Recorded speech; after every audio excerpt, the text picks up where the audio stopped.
The first time we came here. Oh, Paimon remembers! Nahita's consciousness had been trapped by the doctor, but we followed the clues she left behind to help her. So much time has already passed since then, and it seems Sumeru's changing for the better now that Nahita's in charge, right? Paimon just hopes this peace will last a long time, and then Nahita won't have any more new problems to deal with. Yeah, guess you're right. We somehow always find ourselves right in the thick of it. Who knows what will happen next? Come to think of it, maybe it's all because of you. Maybe you're just a magnet for trouble. Huh? Me? Before Paimon ran into you, Paimon never ran into any trouble. At most, when she was super tired, Paimon got caught in some strange whirlpool and sucked out into sea. And even then, you fished Paimon out.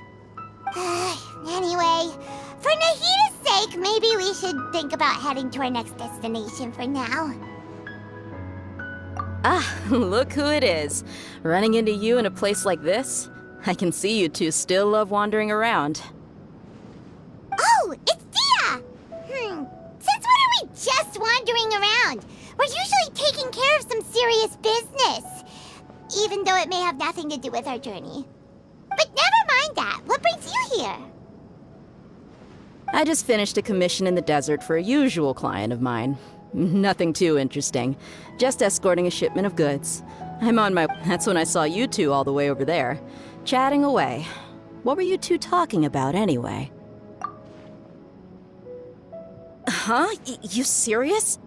Can't say I saw that coming. But you are travelers after all. I guess you'd never stay for too long in one place. Bumping into you like this will become a rarity. I'm starting to feel sad just thinking about it. Hey, how about I gather a few mercs to escort you two? Thanks, but no need. Oh, Paimon had no clue you'd miss us so much. But don't worry, we'll come back to see everyone when we get a chance. Sounds good. All you need to do to get to Fontaine is cross this stretch of desert and navigate some waterways. Knowing you two, I'm sure it won't be anything you can't handle. So, when are you leaving? Oh, wait a sec. Paimon just remembered there are still a few dishes in Sumeru that Paimon hasn't tried yet. Now, where's that list Paimon made?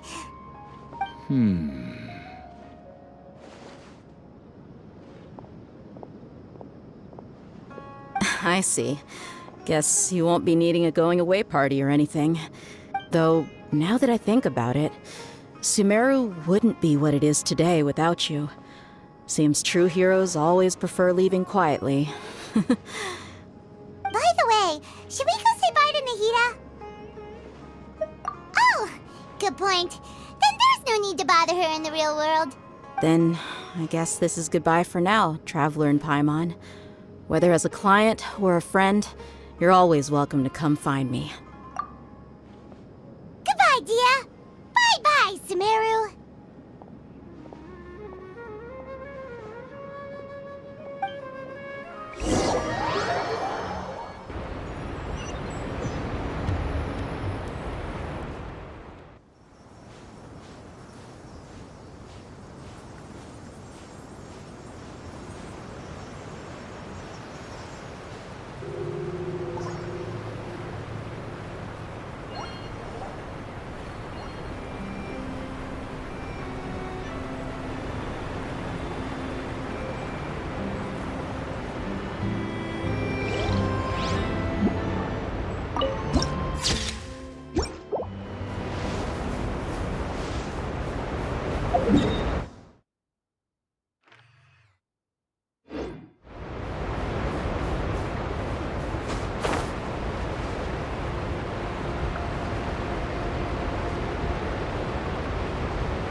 made it!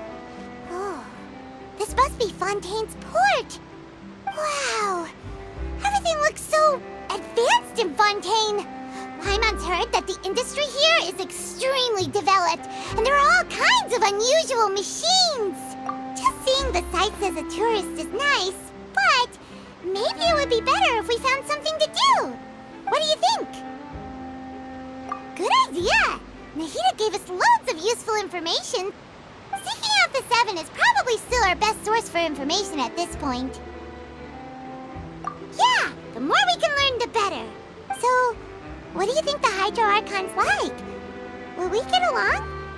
Nahida said that she has a very unique personality, whatever that means. To learn about a nation's god, start with the nation's people. There seems to be some locals talking over there. Let's go see if we can join the party.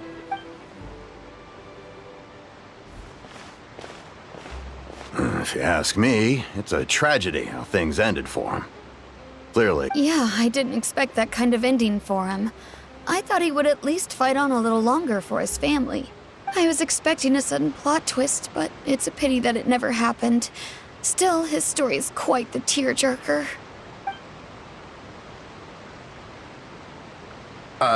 Excuse me. Can I help you two? I couldn't help but notice you standing here listening. Hi.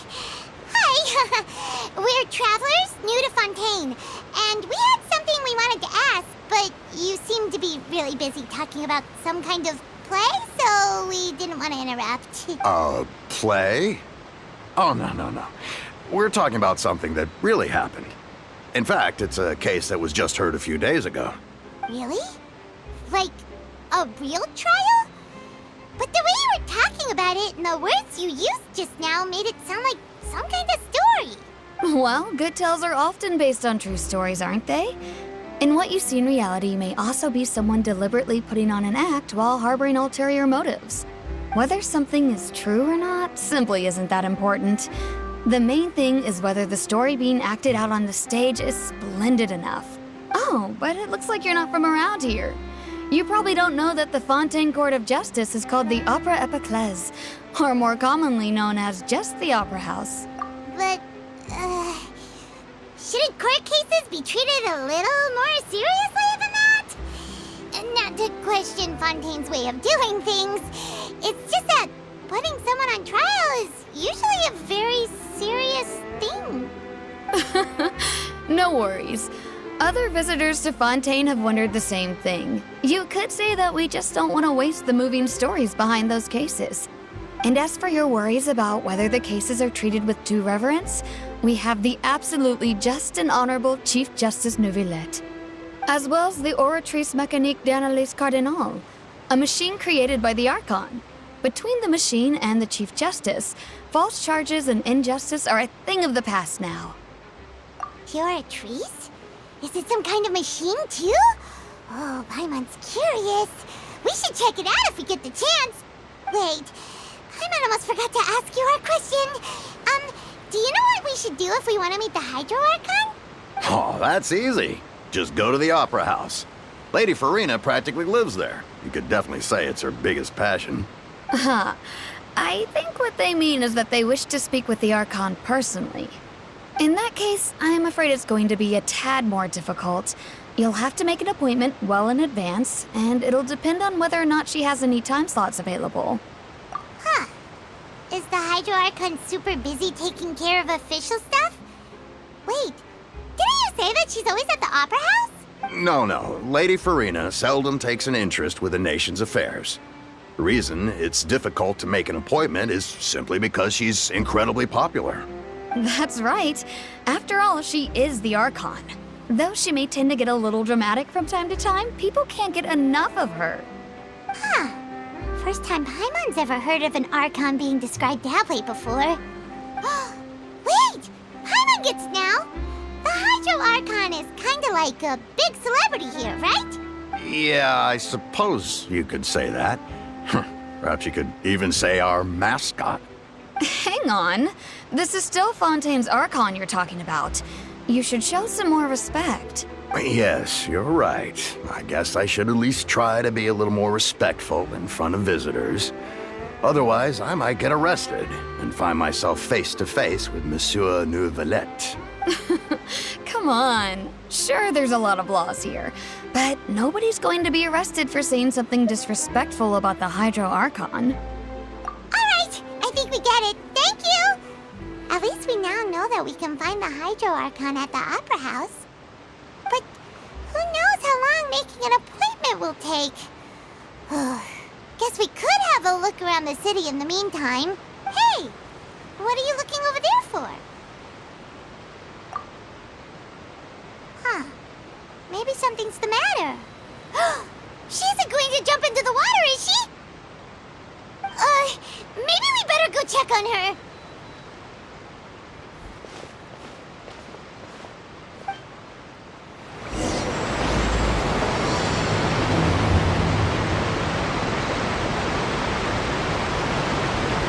Hey, how about we get some tickets to the next trial?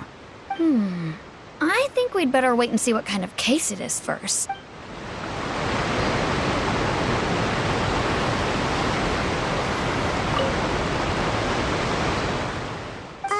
Hello there. Excuse me. Are you alright? Huh? I'm fine. Thanks. Oh, okay then. We just noticed that you seem to be worried about something. About many things, actually. But there's nothing I can do but just keep my troubles to myself. I was just reminiscing about a place my brother and I would play when we were kids. It was just atop that hill over there. See? You're pointing at the sea. Wait, are you saying that you and your brother lived in the water? No, people call the waters around Fontaine a sea. It's actually just an inland lake that's filled with fresh water. And no, I can still see that hill clearly in my memories. Now, it's been completely submerged. He would skip and jump, tossing sand in the wind. The sun shone brightly, and the air was filled with the scent of the sea. But now, the water is gradually swallowing our memories. It won't be long before it swallows us. Sorry. Paimon doesn't really get what you mean. I don't believe we've had the pleasure of meeting. Are you Lynette's new friends? Oh, and you are? Thanks for looking after my sister. She often comes here to reminisce about our childhood, that's all. Allow me to introduce myself. I'm Linny, and this is my sister Lynette. If I had to guess, I'd say you must be travelers from abroad.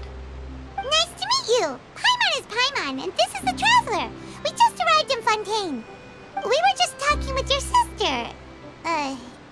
Even though we didn't really get what she was saying. I see. It's unusual for Lynette to be so willing to talk with anyone. In fact, she seldom speaks at all. I'm usually the only one she ever talks to. Oh, really? Then you two are just like us. Paimon's always the one talking for some reason.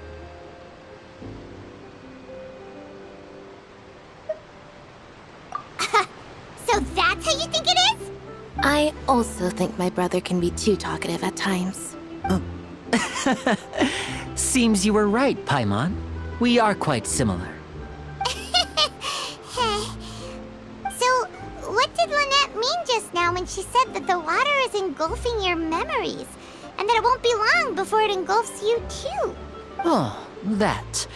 It's from a prophecy that's been circulating in Fontaine for some time now.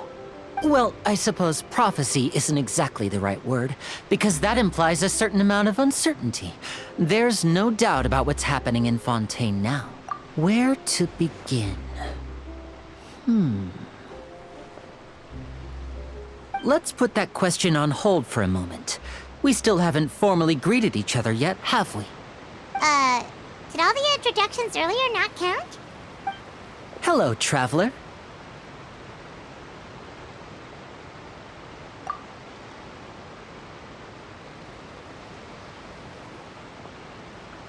And hello, Paimon. Hey! Why didn't Paimon get a handshake? You're not poking fun at Paimon, are you? Please, don't take offense. Just consider it a sort of etiquette we have here in Fontaine when making new friends. You should remember it. It might prove useful. Oh, all right then. Well, Paimon's just happy to have a local friend now. By the way, we were just getting ready to go to the Opera House to meet the Hydro Archon. Would you be able to show us the way? So you're going to see Lady Farina? No problem at all. In fact, I was planning to go to the Opera House later myself. I'll gladly take you once I finish things here. Please, follow me.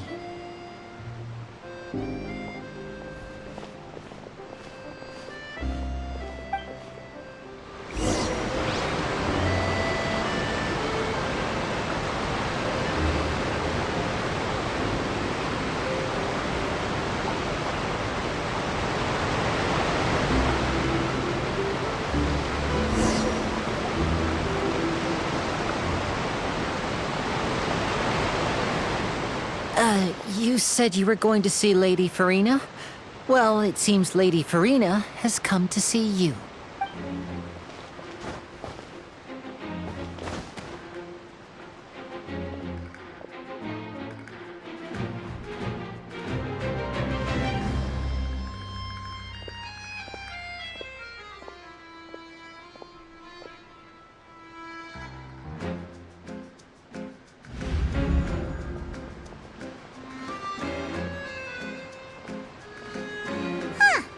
So, she's the Hydro Archon?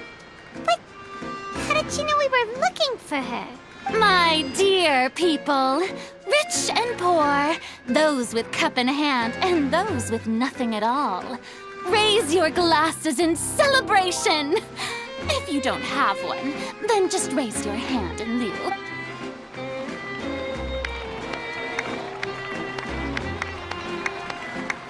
As you can all see, two unfamiliar travelers have arrived in our nation. Come, let us make a toast in honor of this traveler and his companion, who have journeyed here from distant lands.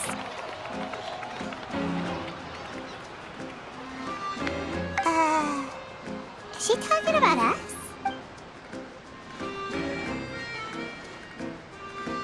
I've long heard of the turmoil and chaos you've left in your wake as you visited other nations, but I welcome you nevertheless.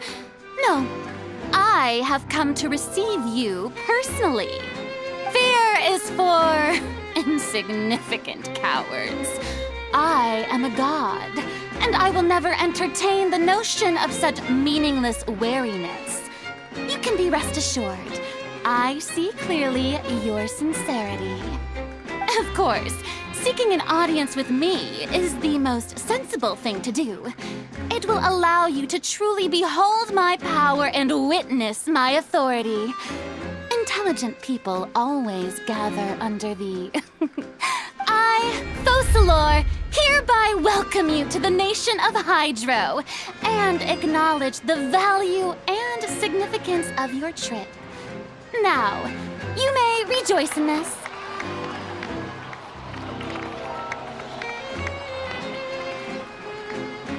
Yeah, Paimon still can't believe it. Feels like we've only been here for a few minutes. But the Hydro Archon's entrance was, how should Paimon describe it? A little over the top? Miss Hydro Archon? How did you know we were coming? I see. As Outlanders, you inevitably lack even some of the most basic understanding. Don't forget that even the gods can be divided into the mediocre and the excellent.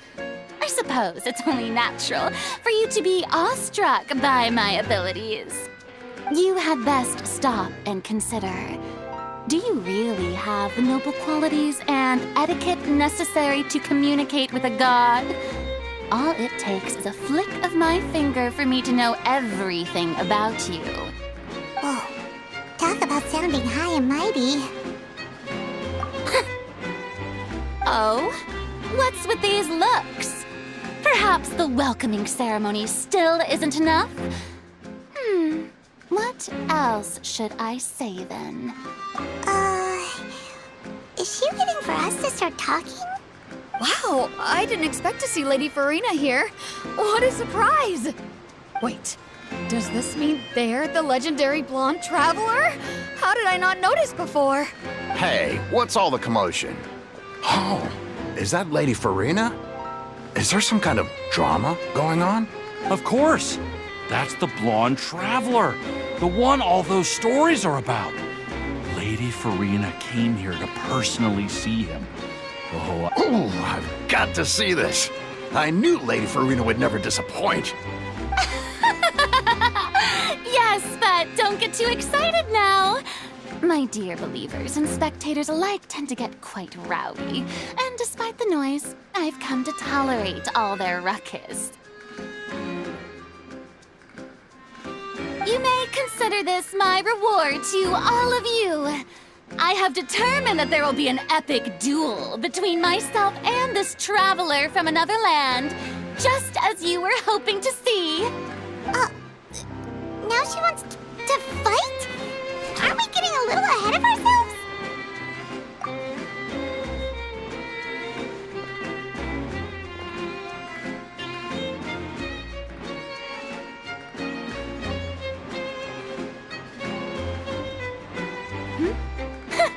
Are you not afraid? Might I remind you that this is a duel against the divine? What are you trying to do, traveler? Provoking a god in front of her people? Stand down, Clorend. I admire his bravery. Few have the courage to draw their sword against a god. He is obviously a true warrior. Unfortunately, people nowadays only crave to be thrilled, and a mere duel will not slake their thirst for excitement. huh. Yeah, she's right. Just a duel wouldn't be all that interesting. On Araneus, criminals are always requesting duels to defend their honor. I'm getting a bit old, to tell the truth. You see. Then, as the god of justice, I shall face this traveler in another kind of duel. A duel.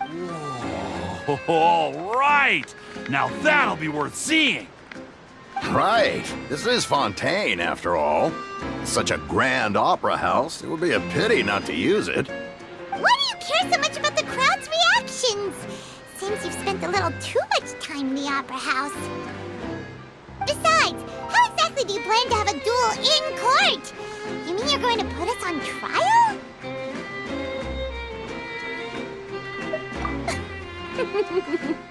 Oh, we have reason to put you on trial.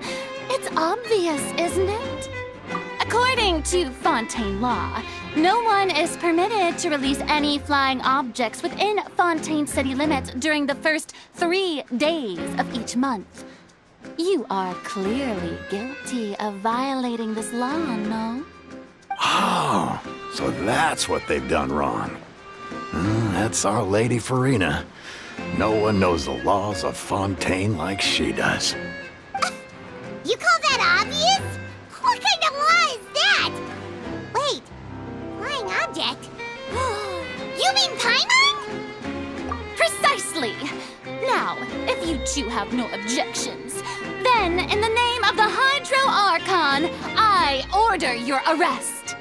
My apologies, Lady Farina. I don't mean to spoil the fun. But if you would allow me to interject, I don't think that Paimon here meets the definition of a flying object. You tell her, Linny! Finally, someone who's not crazy. How could anyone call Paimon a flying object? Ah, great magician Linny, my beloved citizen. I'll permit you to object. But how exactly do you plan to prove your claim? As a magician who just rained on your parade, I naturally should shoulder the responsibility of saving the show. So, with such an audience gathered here, allow me to perform a trick for everyone.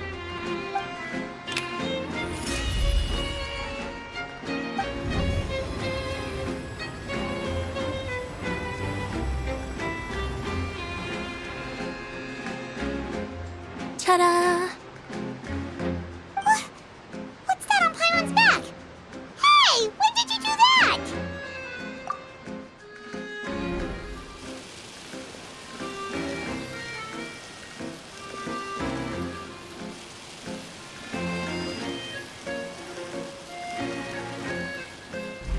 There. As you can all clearly see, Paimon should be classified as, well, something like a balloon. This rope has been in the traveler's hand all along. It was just that no one could see it before. Huh? You call that magic? You've got to be joking. I thought it was pretty good.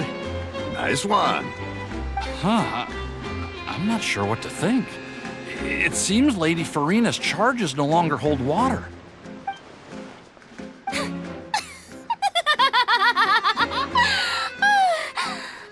Amusing. Very amusing, Linny. Just the sort of unexpected twist that I enjoy. With you here, today's performance can finally be called complete. Performance? You see all this as a performance? In which case, consider the matter of your trial resolved. The god of justice will not bring charges against an innocent person. But when there are valid grounds, I will not only judge travelers from abroad, but even the gods of other lands. I look forward to seeing your upcoming performance at the Opera House, Mr. Linny and Miss Lynette. That's enough for now. Toodaloo!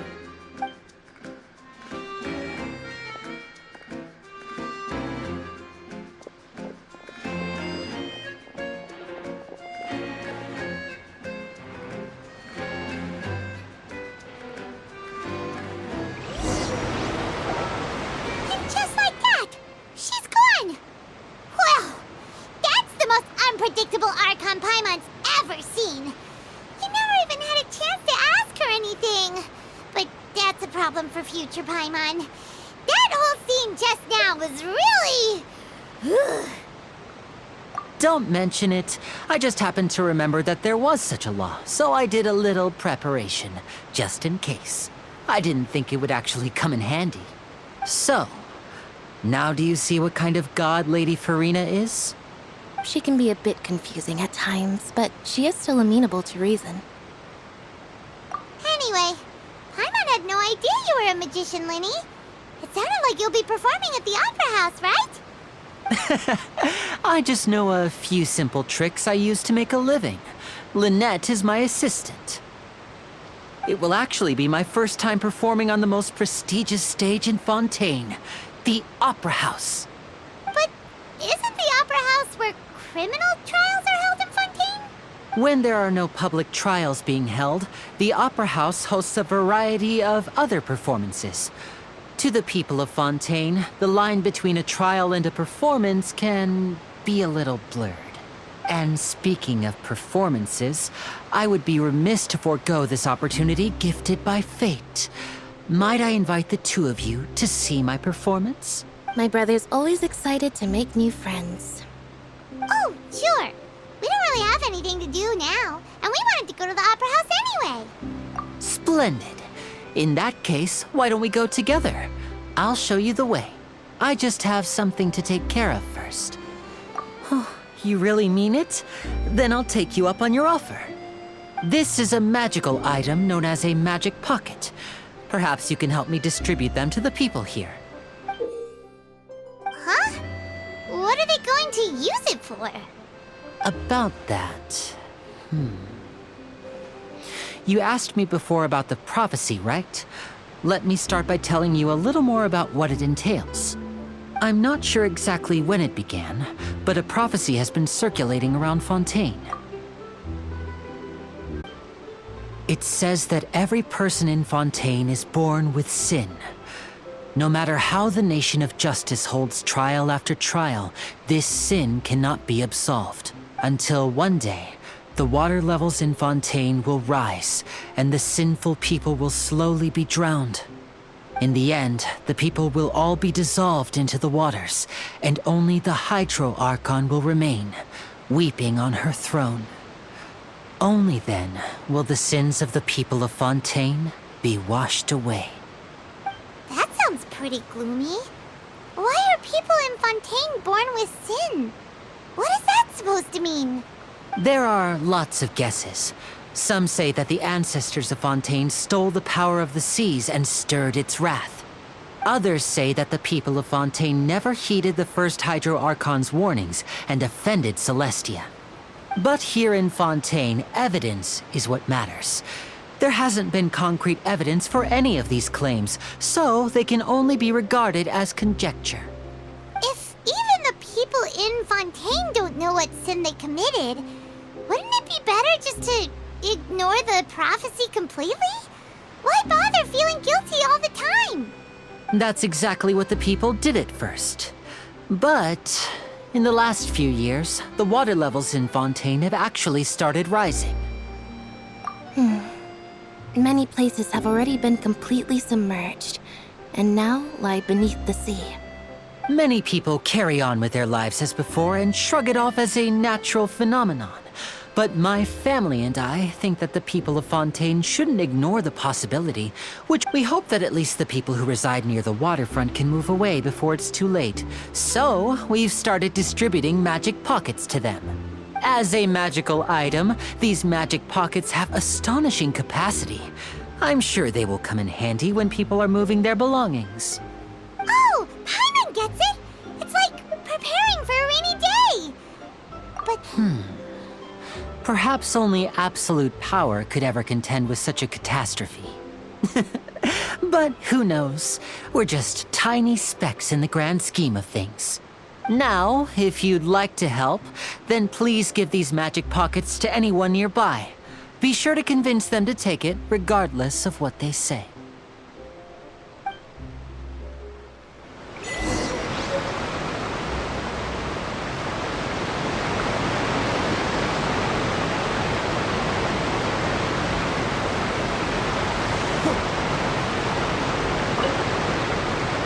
What's this?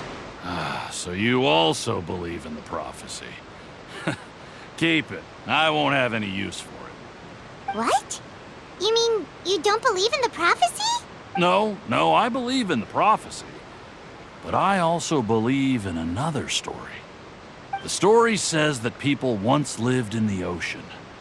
They were one with the ocean and couldn't live apart from it. But as time wore on, people desired to live on land and developed blood vessels, encapsulating the sea within their bodies.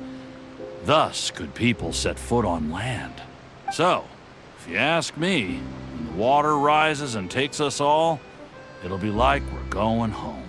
Oh, we hadn't heard that one before. But people can't live underwater. They'll die. You should probably still take it. All right, I'll take it. I guess I just feel that being dissolved into the water doesn't necessarily mean death.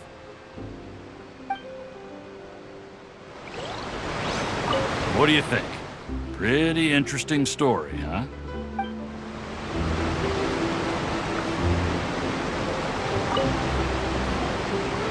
So you're the blonde traveler that everyone's been talking about. My apologies for not recognizing you earlier. Oh, a magic pocket? Seems you really thought of everything. I guess it's better to prepare for the worst and hope for the best. Thanks. Please, also thank the magician on my behalf when you get the... But where would I move to? Snezhnaya?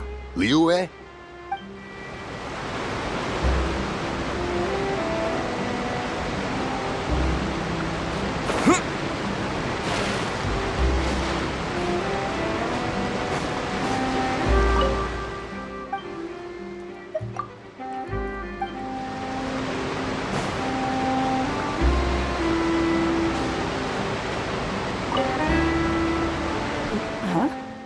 I don't want that thing.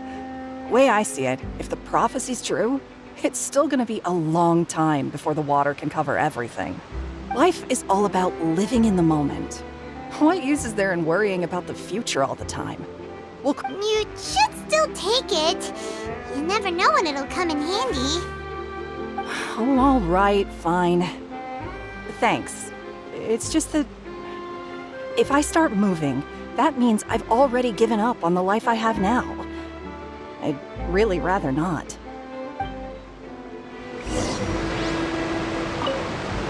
I really can't imagine what it would be like if things changed.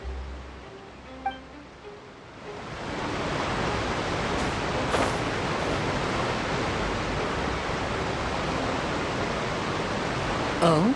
You already handed out all of the magic pockets? That was fast. So, what did people have to say? I bet yes, but that will change once disaster strikes. I know they'll change their minds, so it's only right to help them prepare. Is there anything else you need to do before we leave? Yes, one last thing. I have the magic pockets made by a workshop in the court of Fontaine. Since we're out and about, I was thinking about bringing him some more materials. So, you want to collect materials? Just tell us what the materials look like and we'll help. Many hands make light work. Oh, that would be much appreciated. We'll need some Romaritime flowers. I remember seeing them near the waterfront on the east side of the harbor.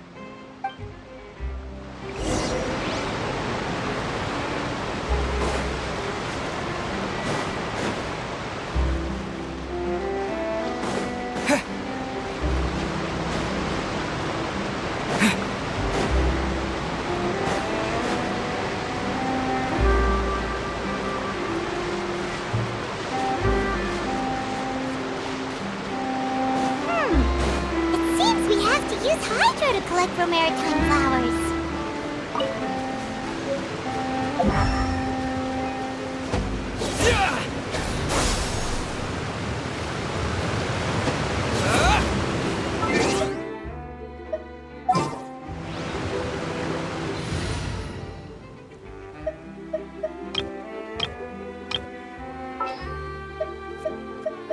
I'll take care of it.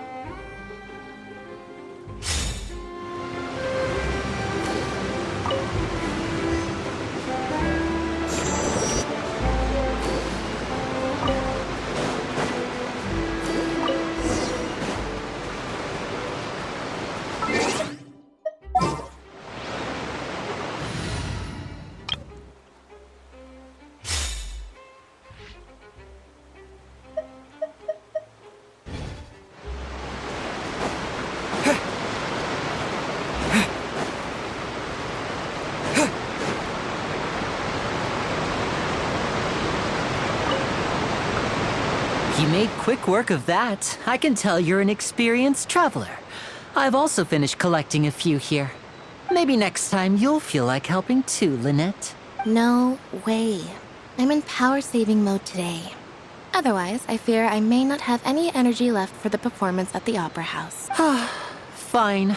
Though the performance is still a long way off. Now that we're finished here, we should get ready to head back to the court of Fontaine. So, we're going to the court of Fontaine before we head to the Opera House? Good. Paimon wants a tour of Fontaine's largest city and try...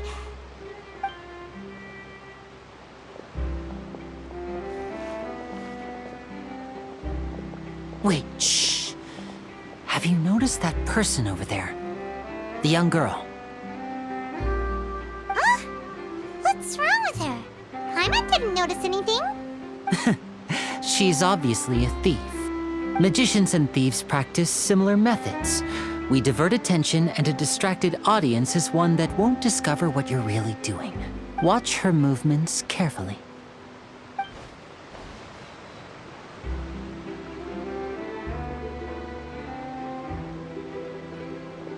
Oh, he's right! Shh, keep your voice down.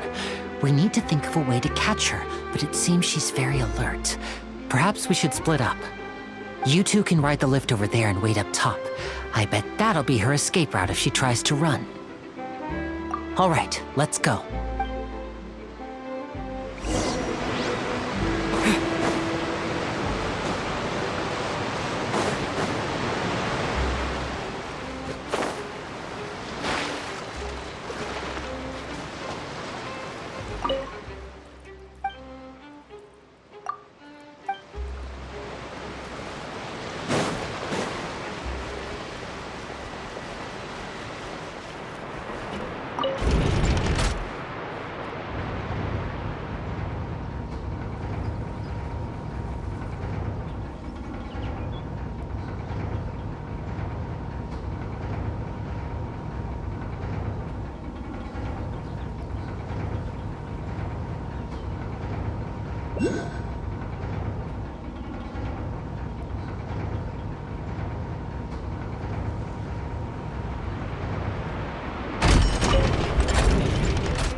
wanted us to wait. Oh, look! Isn't that her? Oh no! Did she notice us? She started running the other direction! What should we do? Should we chase her? You're right. She might also be trying to lure us away. Nothing's happened for a while now. Paimon wonders if Linny caught the thief.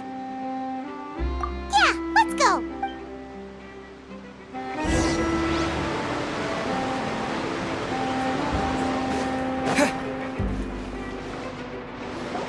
Are you sure that's all she took?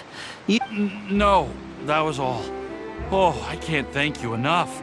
I didn't notice a thing earlier. Anyway, I should be going now. Thanks again. Oh, were you returning what the thief had stolen? That's right. Pity I wasn't able to catch her. She distracted me by dropping the thing she stole on the ground. By the time I looked back, she was already gone. I saw the general direction she went, but Linny twisted his ankle, and I needed to make sure he was okay. Oh, did you get hurt, Linny? I'll be all right. It's just a twisted ankle, that's all. If you want to play at being a hero, at least try not to get hurt doing it. Imagine what would happen if you managed to derail our performance as a result. You're right. Sorry, Lynette. I have to admit that the thief was even more skilled than I had anticipated. But at least we were able to get the stolen items back, so it wasn't a complete failure. What a slippery little thief. Guess things turned out all right in the end, though. Linny's initiative paid off. All right, let's put this little detour behind us. We should go to the court of Fontaine now.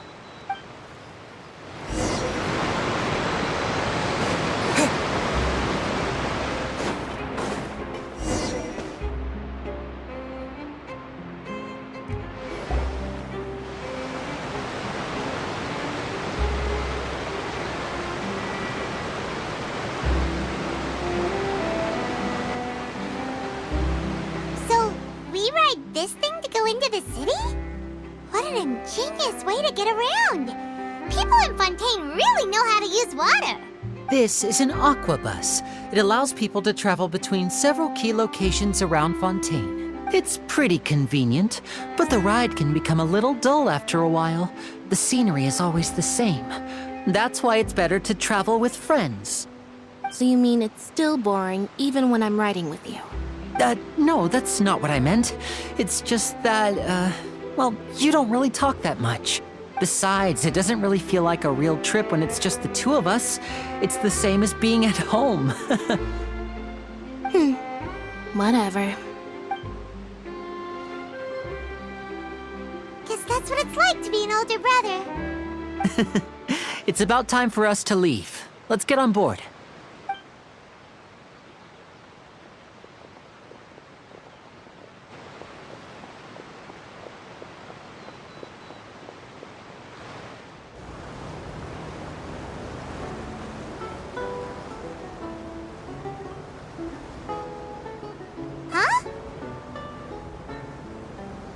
What? Traveler! Paimon! Charlotte! Oh, I never guessed I'd bump into you while riding the aqua bus. In the story of my life, this is big news. What are you doing in Fontaine? I didn't hear anything about you paying us a visit. Yeah, it's quite the coincidence. But as travelers, we're always on the move. It's not surprising that nobody knew we were coming. Though we still have no idea how the Hydro Archon knew about us. Oh, let Paimon introduce you to our new friends! Oh, no need for introductions, Paimon. I would recognize the great magician Linny and his assistant Lynette anywhere. I wouldn't be much of a reporter if I didn't know who they were. It's a pleasure to meet you. I'm Charlotte, a reporter for the Steambird. Nice to meet you. From the Steambird, huh? We've often relied on your paper to promote our performances. It's an honor to meet you. Now that everyone knows each other, Fontaine suddenly doesn't feel like such an unfamiliar place.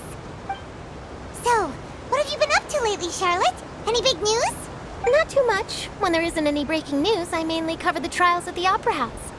You can still manage to keep readers' attention as long as you tell things from a clever enough angle, even if it's the same old topics.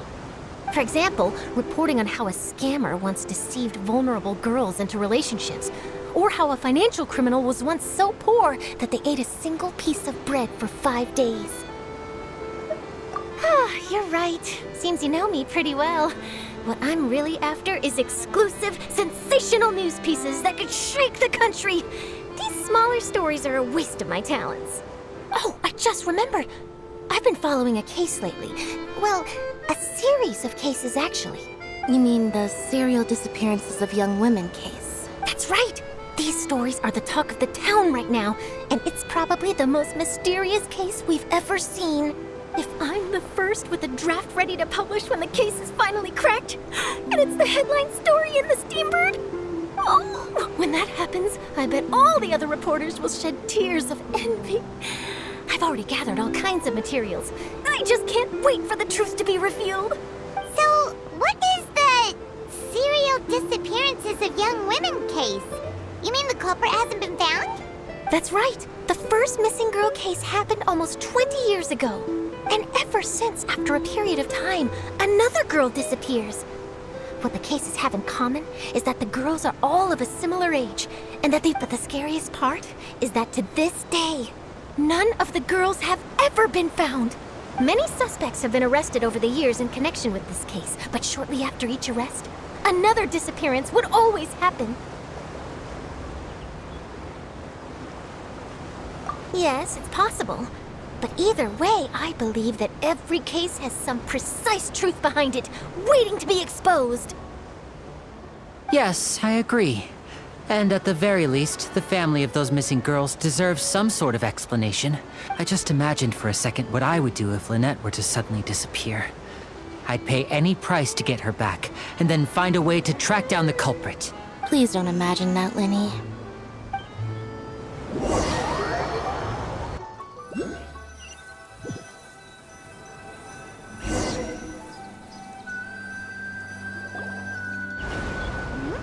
Hey, we're almost there! Look!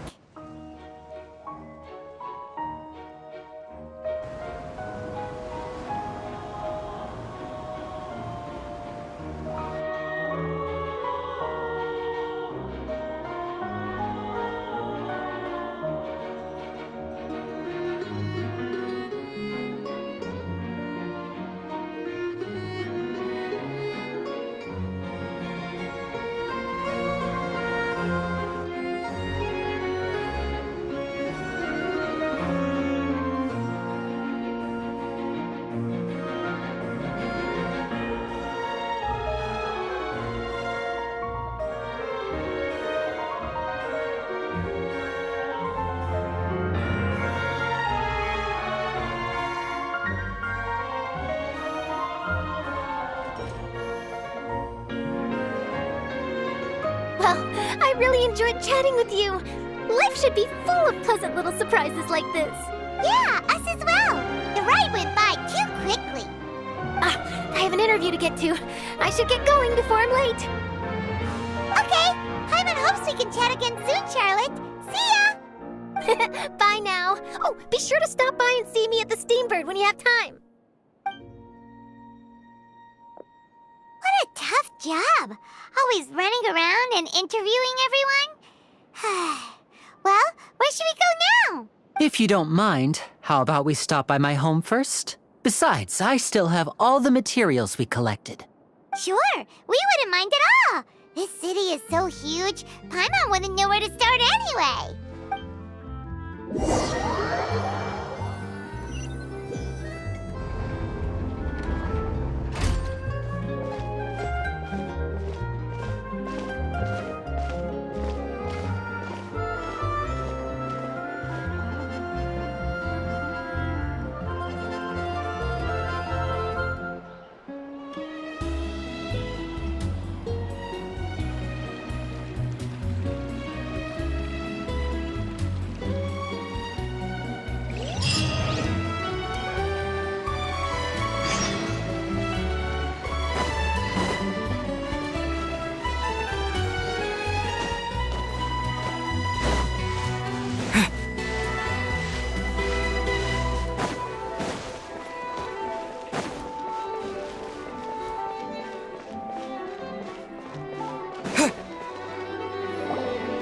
This is our current abode. Ah, Fremine, you're home. Where did everyone else go? I have some new friends that I would like to introduce. Oh, they all just went out a moment ago. I see. Everyone is getting busier now that Father will be returning soon. I suppose that can't be helped. Allow me to introduce you to my little brother, Fremine. He is a phenomenal diver. Hello. Nice to meet you. Paimon is Paimon, and this is the Traveler. Oh, you... Linny, could you come here for a moment? What is it, Fremine? Do you have something to tell me?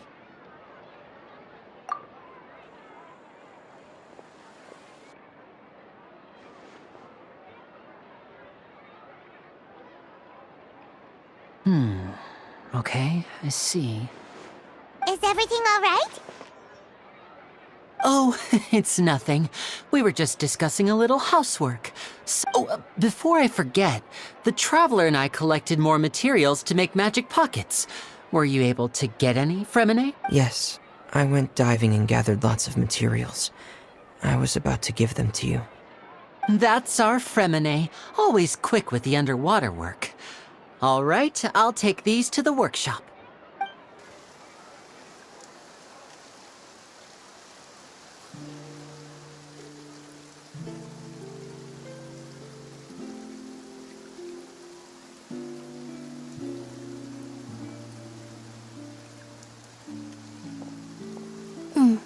Looks like rain. Oh, you're right. But wasn't it clear and sunny just a moment ago? Fontaine's weather sure is weird. I'm afraid that's just how it is here. It often rains on days where there are trials being held in the Opera House, but don't worry, it'll clear up soon enough. What's wrong, Fremine? There's a legend about the rain that I tend to believe.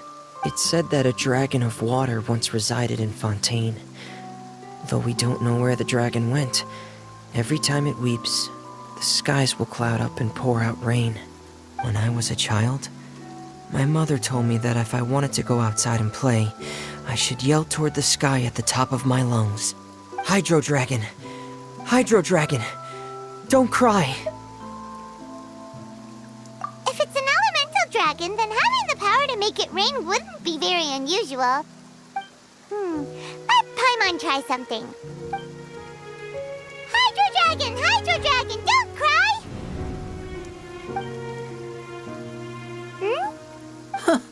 Doesn't seem to be of any use. It is just a legend after all. You know, you might be a more popular magician if you understood the concept of romanticism. Or could at least play along. Sorry, it might be because we've never met the Hydro Dragon. Perhaps it can't be comforted by the words of strangers.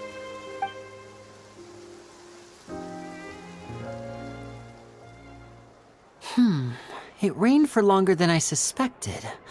Oh, it's already getting late. Was there something you needed to do, Linny? Yeah, some preparations for the show at the Opera House. I need to find a way to catch the last aqua bus of the day. On the day of the performance, just ride the aqua bus to the island of Aeneas. I'll have Lynette meet you at the fountain in front of the Opera House. Oh, are you leaving now? What is it, Fremine? I'm in a hurry. Oh, I get it. You feel nervous delivering the materials for the magic pockets, is that it? Perhaps we could trouble the Traveler to help us take these materials to the Beaumont workshop and deliver them to the owner there? I'm afraid that Fremine can be quite introverted, and the boss there tends to be pretty talkative. Fremine has always been a little afraid of her. No trouble at all. Don't worry, we're on the case. Sorry for the inconvenience. I'm quite useless when it comes to such tasks. I'll think of a way to make it up to you. Oh, no need. This will be a walk in the park for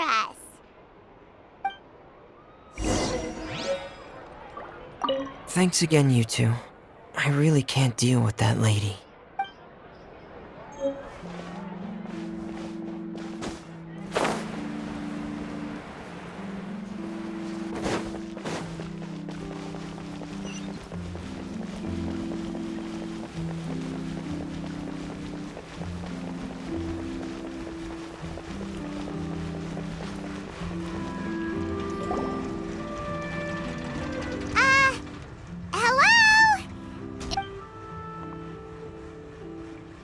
Oh, hello there.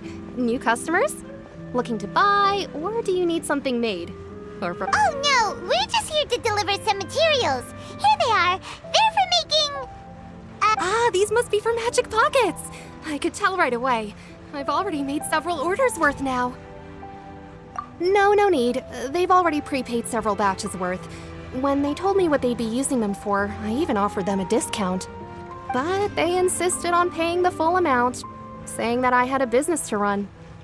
Whoa. So, is Linny actually loaded?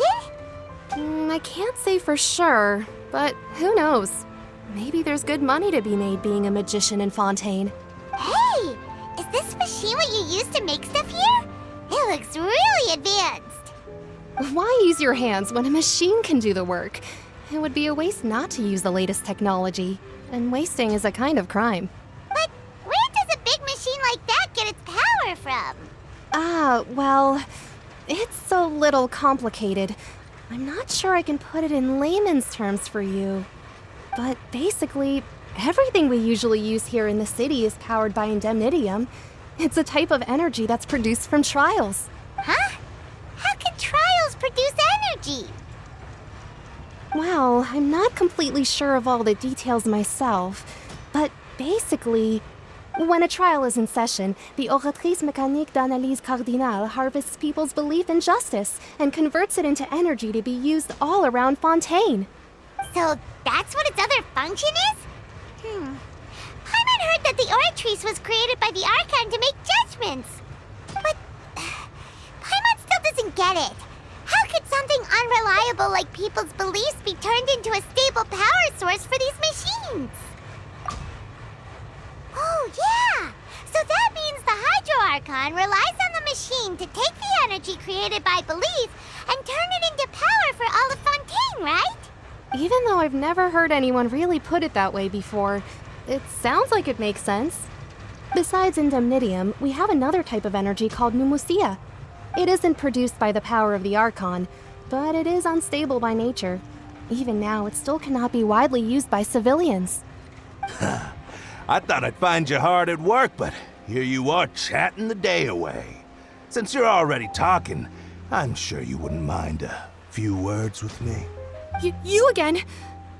Didn't I already promise you that I'd have the more I owe to Confrérie of Cabriere by next month? Why are you hounding me now? Yeah, but how do we know that you won't go running off by the end of this month? I want 50% today. Wait, no, 70%. Huh? You... Seems business isn't so great for the workshop. We've already finished our job and delivered the materials. Maybe now's a good time to leave? Hey, hold on! Before you go around trying to collect payments, why don't you settle your own debts first? If Confrérie of Cabriere wants to poach clients from Northland Bank, that's fine. But I'm afraid you still owe the bank a hefty sum of mora. So why don't we work things out between us first, before you get back to your little conversation here? You're from Northland Bank. But we said we'll pay everything we owe next month. Why are you hounding me now? Traveler, Paimon! I didn't think I'd run into you here in Fontaine. What are the chances? We're surprised to see you too! What are you doing here in Fontaine? You didn't want to stay in Snezhnaya? Long story short, I've already been in Fontaine for some time now, and honestly, things have been pretty boring. But it seems that fate brought our paths together today. Not only will I have some good friends here now, but ones who always seem to find trouble. Either way you look at it, it seems things are going to get a lot more interesting now. Pretty sure we'd want to avoid anything that you'd find interesting. Besides, our trip here has gone pretty well so far, right, Traveler? Hey, you, Northland Bank boy. Aren't you forgetting something? Don't interrupt. It's not often I run into the Traveler like this. Why don't you wait for me over there for a while? You kidding? Aren't you the one looking for us? You really expect us to sit and twiddle our thumbs while you catch up with your friends? Listen to me, boy. If you want your mora, fine. Why don't you come and take it? Hey, I just said not to interrupt. Oh, by the way, Traveler, the last time I took Tonya and Tusser ice fishing, Tusser said, Hey! That's way over the line! All right, boys! Let's see who has to pay up now! Can you at least let me finish one sentence? Fine. Though the bank told me not to get rough with our clients, you're the ones who started it. This is an act of self-defense. You two will have to be my witnesses, okay? I'm sure this won't take long.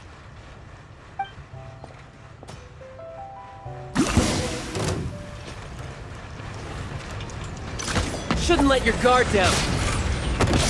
Yeah!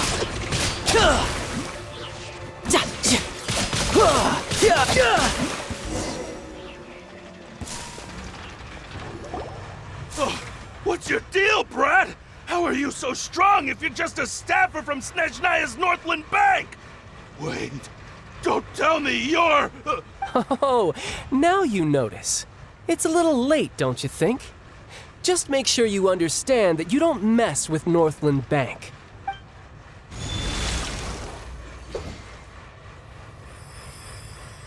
Huh? Now's my chance!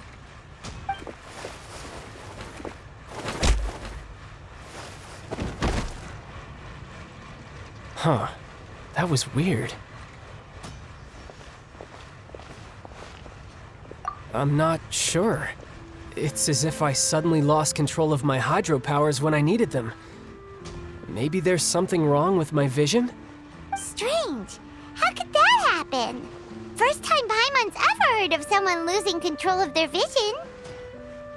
Never mind. It doesn't matter. If I want to stay sharp, I shouldn't be relying too much on my vision anyway. Besides, I always have my delusion in case I need it. So what are you doing in Fontaine, child? And don't say it's work for Northland Bank. Well, I guess it's because I've been in a bad mood lately. Huh? What kind of reason is that? Wait, since when do you feel down about anything? I don't know. Maybe I still have a lot to learn about myself. But recently, there seems to be some sort of restless power stirring inside of me. And I don't know why, but every now and then I feel like I'm in a terrible mood. Maybe you losing control of your vision just now is connected with that power you're feeling inside. That is a possibility. I can't remember if I ever mentioned it before, but when I was 14, I fell into some unknown abyss. It was during that time I learned nearly all of my abilities. The one who took me under her wing and taught me was named Skirk. She was always quiet and very mysterious. Nobody knew where she came from or what she had been through, and she was always very strict when teaching me combat techniques.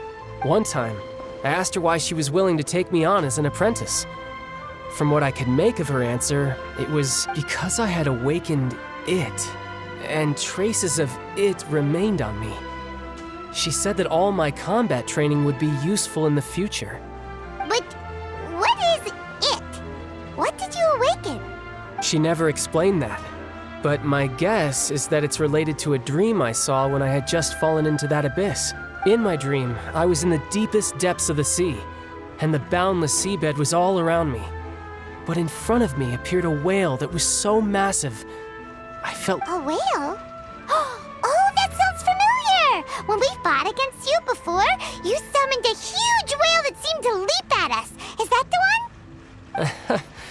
That's just an abstract form of a whale that I create using my elemental powers. It takes that shape because the scene I dreamt of the whale has always been stuck in my mind. So you used the whale as inspiration for one of your moves? Huh. Seems a little twisted to Paimon. So why don't you just go ask your master? Maybe she knows the answer. You make it sound so easy. Ever since the incident I experienced there, I've never stopped searching for Master Skirk and that unknown abyss. But it's been years now, and I've still found nothing. There isn't even a trace of the place where I remember falling into the abyss. Oh, it sounds like some kind of ghost story. Yeah, I'm out of leads at this point, but there's nothing more I can do. It seems that strange encounters in this world tend to be elusive like that. Oh, seems the time really flies when I'm talking with you. I just remembered I have somewhere else I need to be, so I should get going. What? More work for the Northland Bank? No, It's more of a personal appointment. Lately, I've been sparring with some of Fontaine's official champion duelists whenever I'm feeling bored. Official champion duelists? You mean it's their job to duel? Yep, in Fontaine, before a criminal goes to court, they're given one chance to defend their honor by requesting a duel with an official champion duelist. The champion duelists are all-powerful fighters selected from among the nation's best. And the duel itself is a no-holds-barred fight with no specified stopping point. So engaging in such a duel is regarded as a symbol of defending your honor. If a criminal manages to win the duel, they'll be acquitted. But if they lose, they'll have no choice but to stand trial. And the worst-case scenario is that you're simply killed in the duel. Though it's rumored that Fontaine has a death penalty, from what I can tell, no one has ever been officially sentenced to death. So really, the only people who opt to duel are those who have suffered a grave injustice in being accused, or those who greatly value their honor. Otherwise, why gamble with your life? So, do many people actually get out of their trials by winning the duel?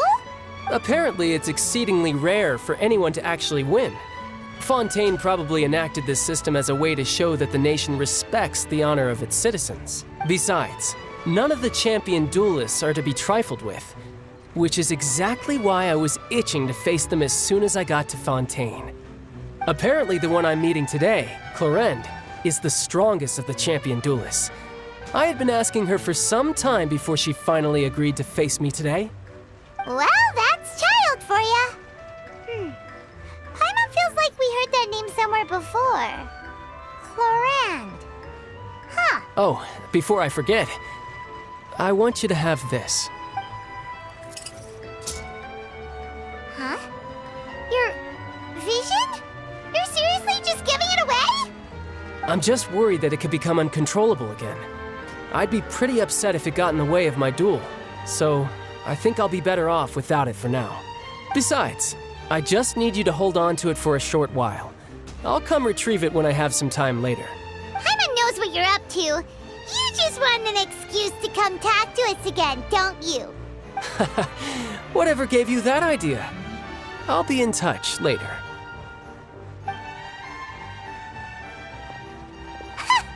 That sneaky guy. He said he's been feeling down lately, but he seemed the same as ever to Paimon. Well, since we don't have much to do for now, we might as well walk around and see the city before Lenny's performance.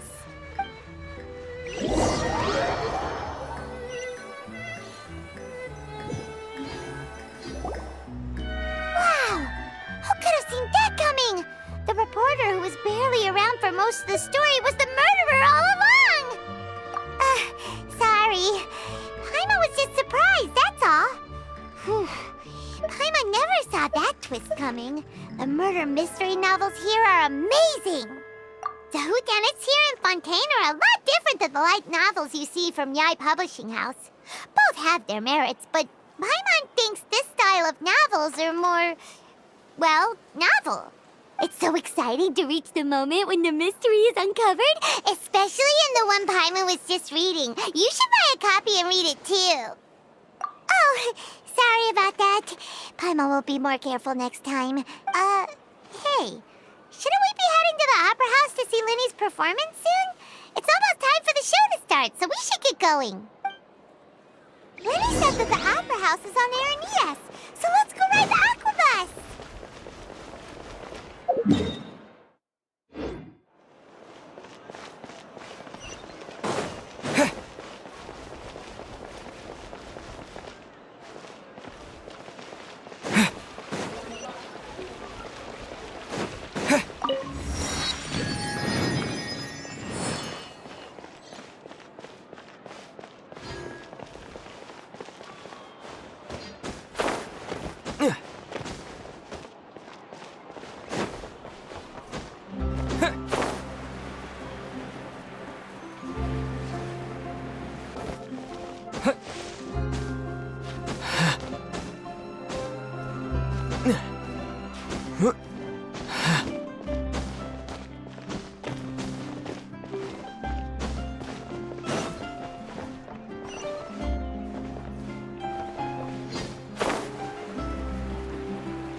Welcome to the court of Fontaine. Please watch your step.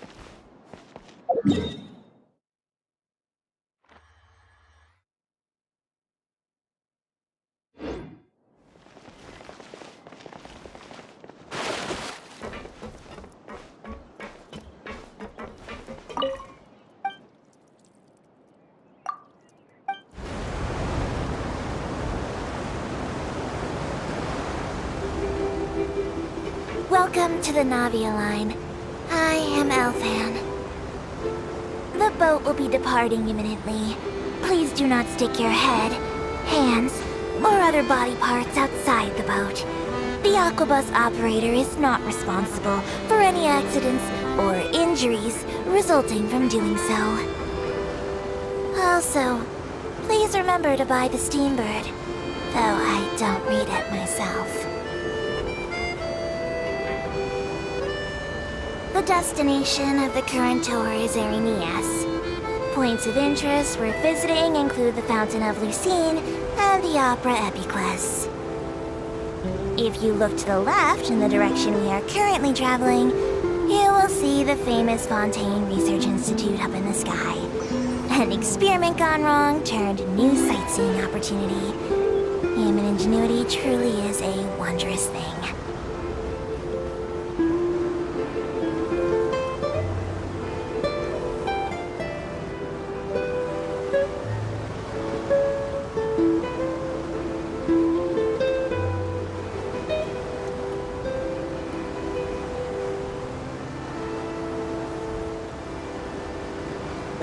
Approaching our final destination.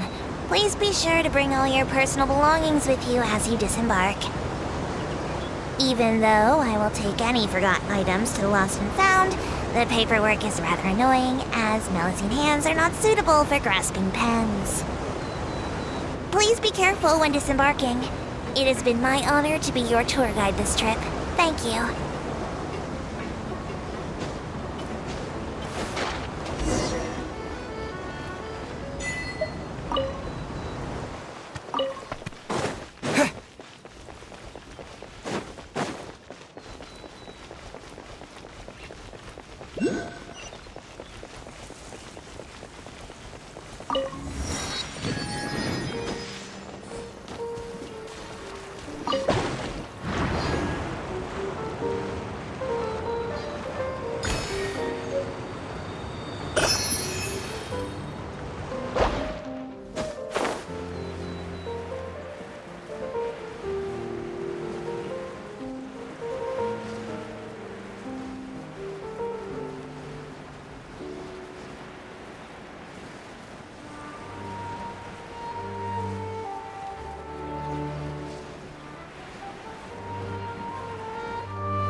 What a place to hold a performance!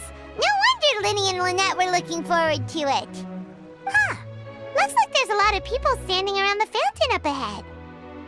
Oh, Archon, please bless us with a bright and healthy child. We I don't know why you always feel the need to ask so much. I'll be happy as long as our child is healthy and lives a peaceful life. I guess if they're our kid, then there's no doubt they'll turn out smart. Maybe this is one of the customs in Fontaine. There sure are a lot of couples here. Vache. What's wrong? Vache. Vache. No, Paimon didn't say anything. Are you hearing things? Welcome to the Fountain of Lucine. All the water flowing through Fontaine converges here. It's customary for newlyweds to come here and wish for children. Ah! Lynette! You scared Paimon! When did you get here? Lenny asked me to wait here for you, remember? Right. What do you mean? There are a lot of people here right now. Hey, you're not trying to scare Paimon, are you? Besides, it's the middle of the day. It's not the time for eerie things. I see. I might be able to tell you something that could help explain the voice you heard. In fact, you might not be imagining things at all. I suspect that what you heard is a result of your hypersensitivity to the hydro element. Others in my family have had similar experiences. It's because of his sensitivity to the hydro element? But what would hearing a voice have to do with elemental power? When do you cry, Paimon? Wait, what? What does that have to do with anything? Just answer me. When Paimon's really sad? Oh, and when Paimon's super happy. Oh, and also when Paimon's really, really scared. Then you should understand that tears contain your most intense emotions. Like I just mentioned, the Fountain of Lucine is where all the flowing water in Fontaine converges. Even the tears that fall to the ground will eventually gather here. So maybe what you heard was the intense emotion coming from someone's tears. So, what did the voice say? If you were hearing their emotions, then Paimon wonders what happened to them. Rather than worrying about them, we should worry about my brother first. Don't let that calm look of his fool you. He tends to get pretty nervous just before a performance. Oh, right. That makes sense. Let's go in and see Linny.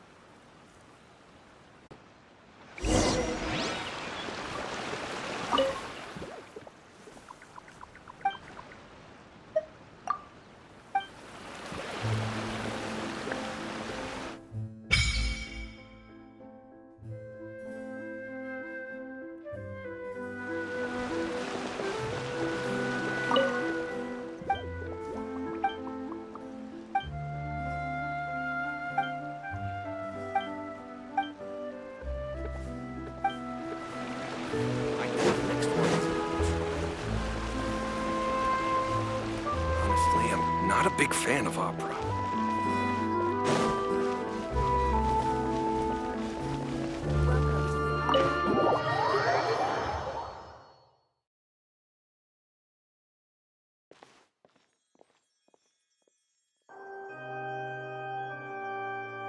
Traveler and Paimon, good to see you. I knew you two would come. Are you kidding? We wouldn't miss it for the world. We've been looking forward to it. I can tell, judging by how early you've arrived. But you're actually right on time. The audience still hasn't started entering the venue yet, which means now is the perfect chance for us to take you to the best seats in the house. Wait just a moment, I'll fetch the tickets.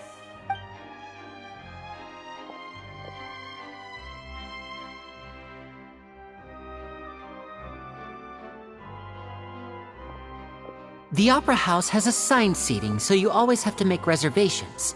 I've already reserved your seats, and here are your tickets. Ooh, front row seats! Thanks, Linny! Don't mention it. There's no need to keep thanking me. Hey, Linny! Could you come over here and take a look at this? Oh, I'll be right there. Seems there's an issue with the stage props over there. That's Cal, my assistant, calling me. I'll go lend him a hand. Yeah, we'll just go to our seats. You go ahead, Linny.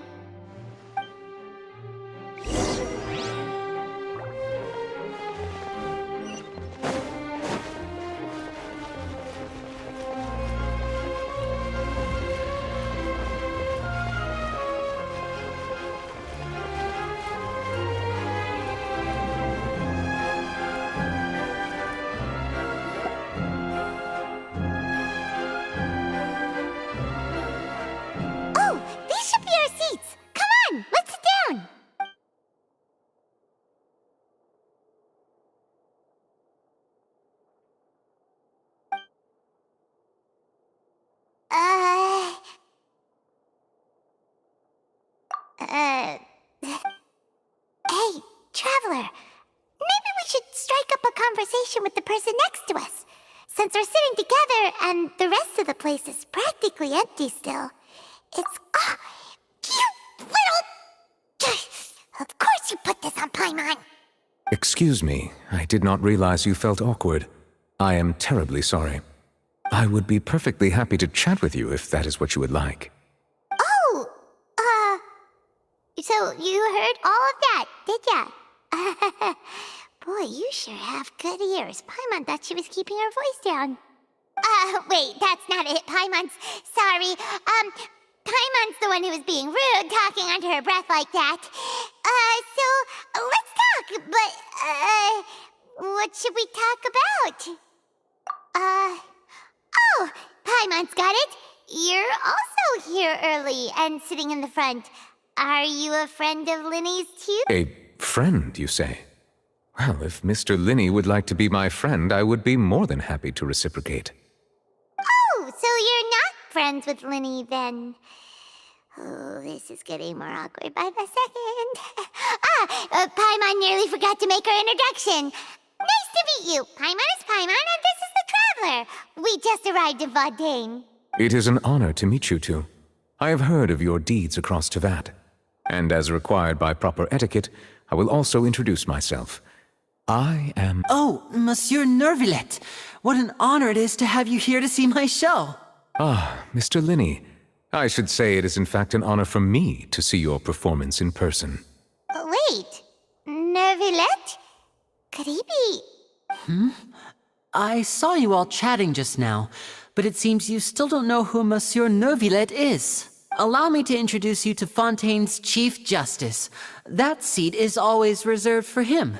It wouldn't be too much to say that he's the symbol of justice and honesty here in Fontaine. Whoa!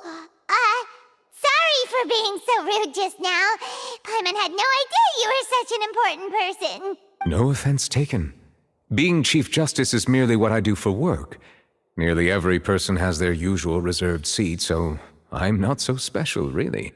And by the way, I should probably let you know, even though I would prefer not to, there's someone sitting up there in the VIP seats that has been striking a pose for quite a while now. I believe she is trying to give you a most elegant and impressive first impression. So I think you should take notice of her sooner rather than later, otherwise she may become flustered.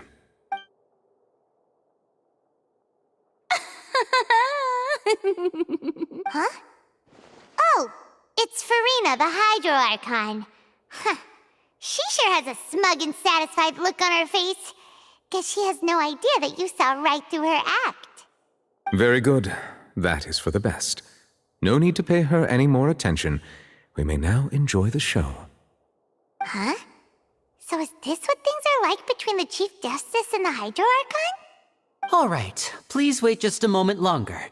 I've pretty much finished my preparations, and the performance will start as soon as the audience has made their way to their seats. Yay! The show's finally about to start! Paimon can hardly wait!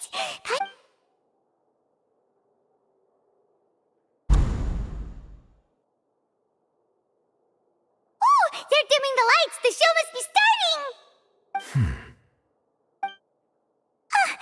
Sorry. Paimon will try to stay quiet. Welcome, one and all, to the Opera Epiclese. I am the star of today's show, Linny. And over here is my sister Lynette, who will be working as my wonderful assistant. Please, let's give her a warm welcome. Hello, everyone. I know she may seem to be a little sleepy right now, but that's just a sign that she's nervous. Whatever. Now, some of you may be thinking, two vision holders who can freely manipulate elemental powers performing magic is not true magic at all. So, I would like to take a moment to assure you that elemental powers will have nothing to do with what you will witness on the stage today.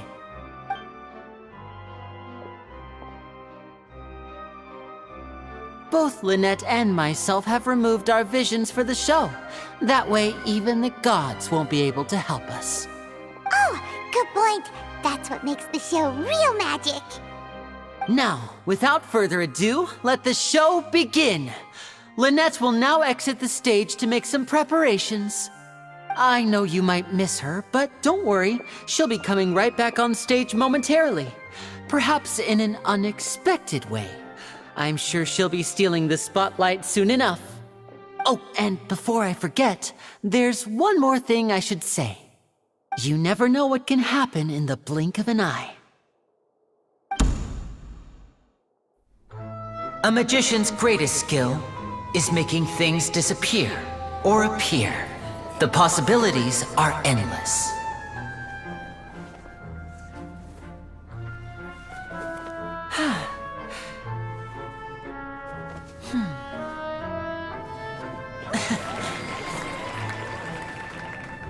Huh?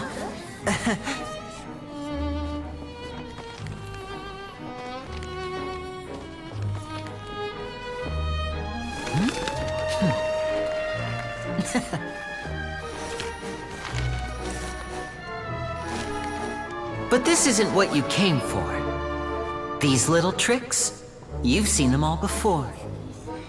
So it's time for something truly extraordinary, don't you think? This one's a little tricky.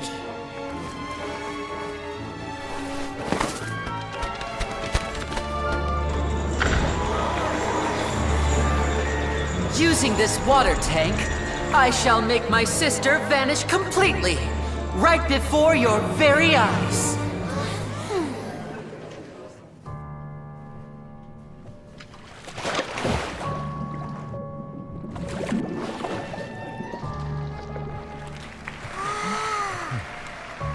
It's actually quite simple. She'll just turn into air bubbles and float right out of the top.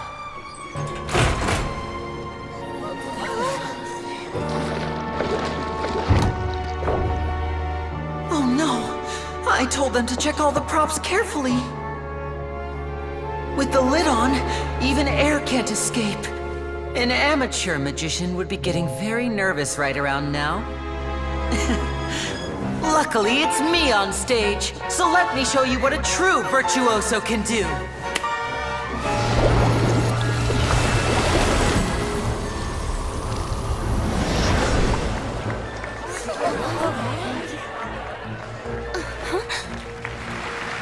Lynette, are you still there? Don't go too far. We don't want to use up all our magic. Hi, I'm back. Uh-huh.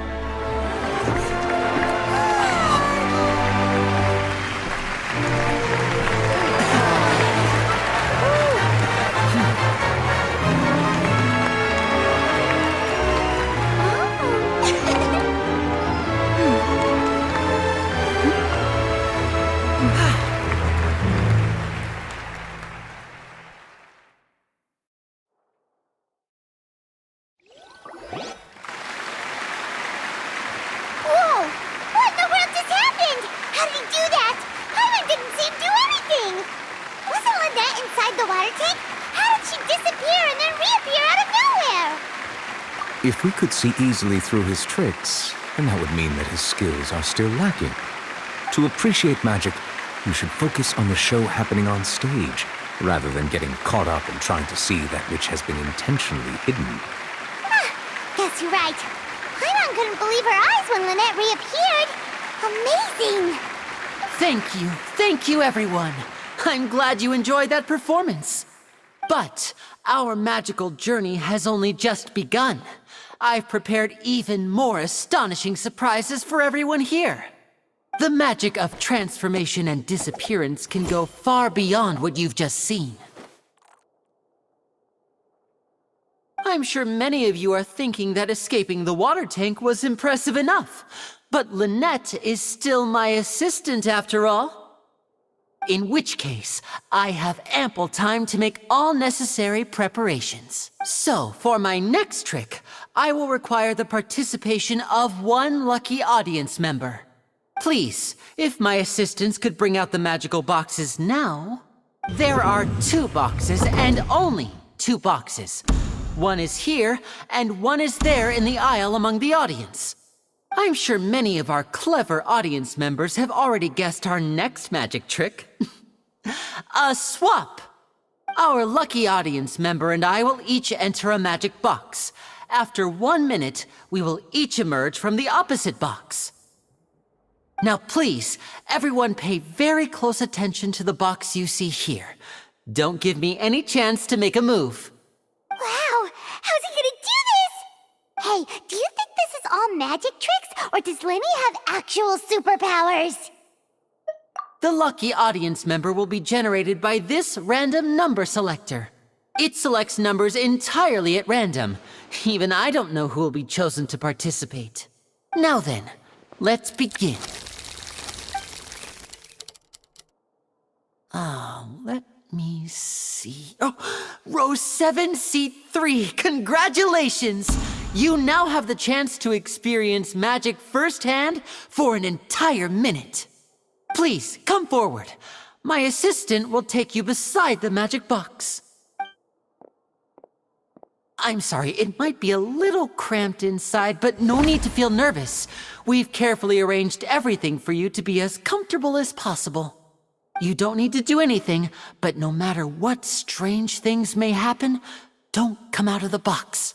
If the magic is interrupted, who knows where you might end up? You might even find yourself in the Fortress of Meropide.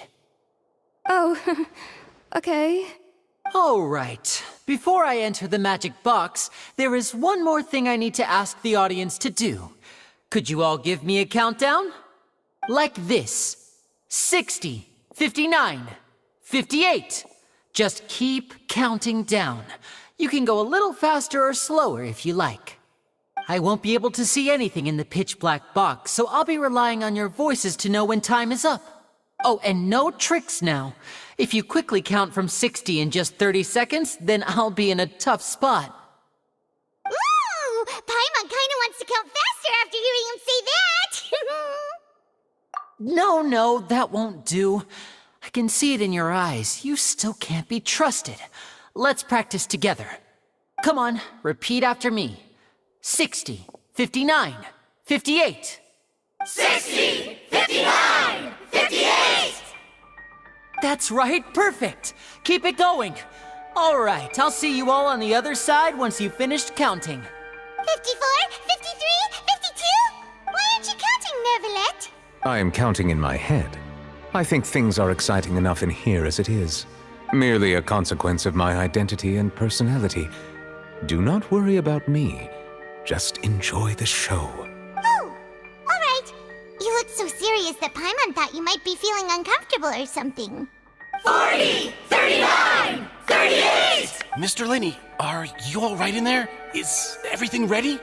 Yes, I'm fine. I'm just double-checking the direction of the magic. It would be a disaster if we get sent to the wrong places. For example, midair right above the audience. Even though he's saying that, Lenny doesn't seem nervous at all. What was that noise? Did you hear it too? Not sure. Anyway, it doesn't seem like anyone's worried about it.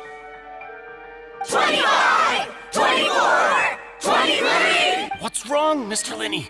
I can still hear you moving in there. I seem to have accidentally knocked over a decoration. I'm trying to fix it, but it's pitch black in here. I can't tell left from right. Never mind the decorations. There's no time for that. The show is what's important. No, that's unacceptable. I want my show to be perfect. Don't worry, we still have 20 seconds. 19! 18! 17! It seems things aren't quite going as planned. I apologize, everyone. It feels like you're all starting to count faster, but that's alright. I know it can be tiring to do such a long countdown. 10 seconds and change is still plenty of time. 10! Almost there now. 8! Swapping two people is harder work than you might think. Even a master magician like me can't guarantee I'll get it right the first time. Hey, wait! Is this the back one? I can't tell. They both look the same inside. Huh? Nope, that's not it. I'll try again. 7! Hey, slow down! Honestly! 5! 4! 3! Whoops! That doesn't count! 0!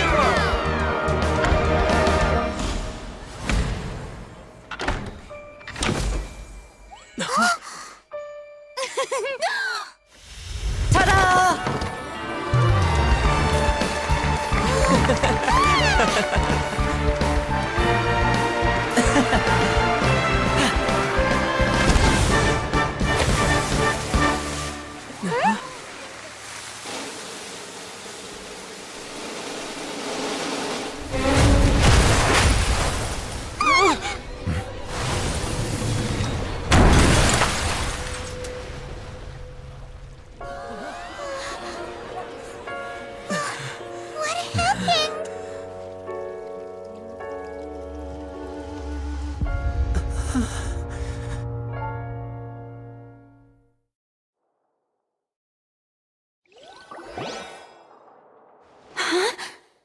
Is this part of the show? Mr. Lenny, you're going to use magic to fix the stage now, right? What happened? Oh no. Maybe this isn't part of the show. The girl was still in that box, right? This performance is over. Medical staff with me. Guards, secure the scene and detain all the performers. Seal the exits. No one is allowed in or out at this time. Yes, that's right. If this was just an accident, then we must investigate the cause.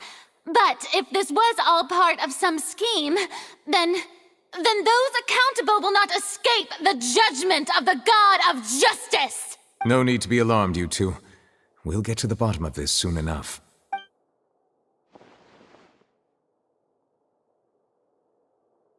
Unfortunately, the person who is in the magic box has been pronounced dead. His name was Cowell, one of the assistants in Linny's magic troupe. Apparently, the fireworks on stage ignited the ropes that were suspending the water tank, which then caused the tank to fall onto the stage. As of now, we are still not sure why we found Cowell in the box, rather than the guest from the audience. And after an initial search of the area, the guards have confirmed that the girl is nowhere to be found. It appears that this incident was not merely some mishap with the performance. And there are many indications that it is connected with the case of the serial disappearances of young women. The serial disappearances case? That's the case that Charlotte mentioned before. I know the truth. I can see through the whole thing.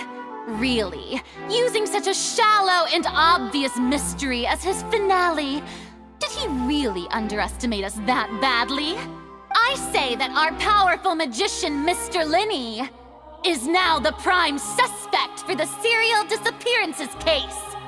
Huh? Why me? This whole thing was an accident. No, this all occurred during your magic show, did it not? The missing girl disappeared after being chosen, did she not? The deceased is one of your assistants, is he not? Now that I think about it, that whole speech about magicians making things disappear was nothing more than a provocation, a bald-faced challenge. That can't be right. How can Linny do this? He was in the box on the stage the entire time. We can even hear his voice. Besides, before the show, he told us that he would like to catch the criminal behind the disappearances. He couldn't possibly mean catching himself. Save discussion for a later time, please. Lady Farina, may I assume that your comments just now constitute an accusation against Mr. Linney and his associates, and that you are pressing charges? Huh? I just think that he... Well, I think it might be a little early to talk about formally pressing charges. But what Lady Farina said just now makes perfect sense. Looks like she's gonna personally deliver justice. A kidnapping and murder carried out under the cover of a magic show. Lady Farina said it all. I mean, of course, my dear people. But what excites me even more than the obvious truth before our eyes is the opponent I'll be facing. That's right. I mean you, Traveler. You'll support Linney, won't you? After all, he was the one who helped you the first time we met. Then there's no problem at all. You know, the Traveler and I already had a duel the first time we met. But with Linney's help, our little duel ended in a draw. But draws really are the most boring possible outcome. So, no more draws. Between the two of us, there must be a clear winner and loser. And what better place to hold such a riveting showdown and decide the true victor than here? It wasn't a draw. She obviously lost last time. I understand. Charges have now been pressed, and as such, a trial is in order. Well, Traveler, seems Lady Farina has set you in her sights. But putting her dramatic rhetoric aside for a moment, I would like to ask you, are you willing to act as Mr. Linney's attorney and defend him in this case? Very well. The trial will be held a day from now in the Opera House. Both sides may investigate the scene to build their cases and search for the truth. Linney and his troupe are all potential suspects and shall remain within the Opera House. The audience may begin to leave in an orderly fashion once they have been cleared by the guards. A day isn't that long. Let's see what kind of case this big-shot Outlander can build in such a short amount of time. I'm really quite looking forward to hearing it.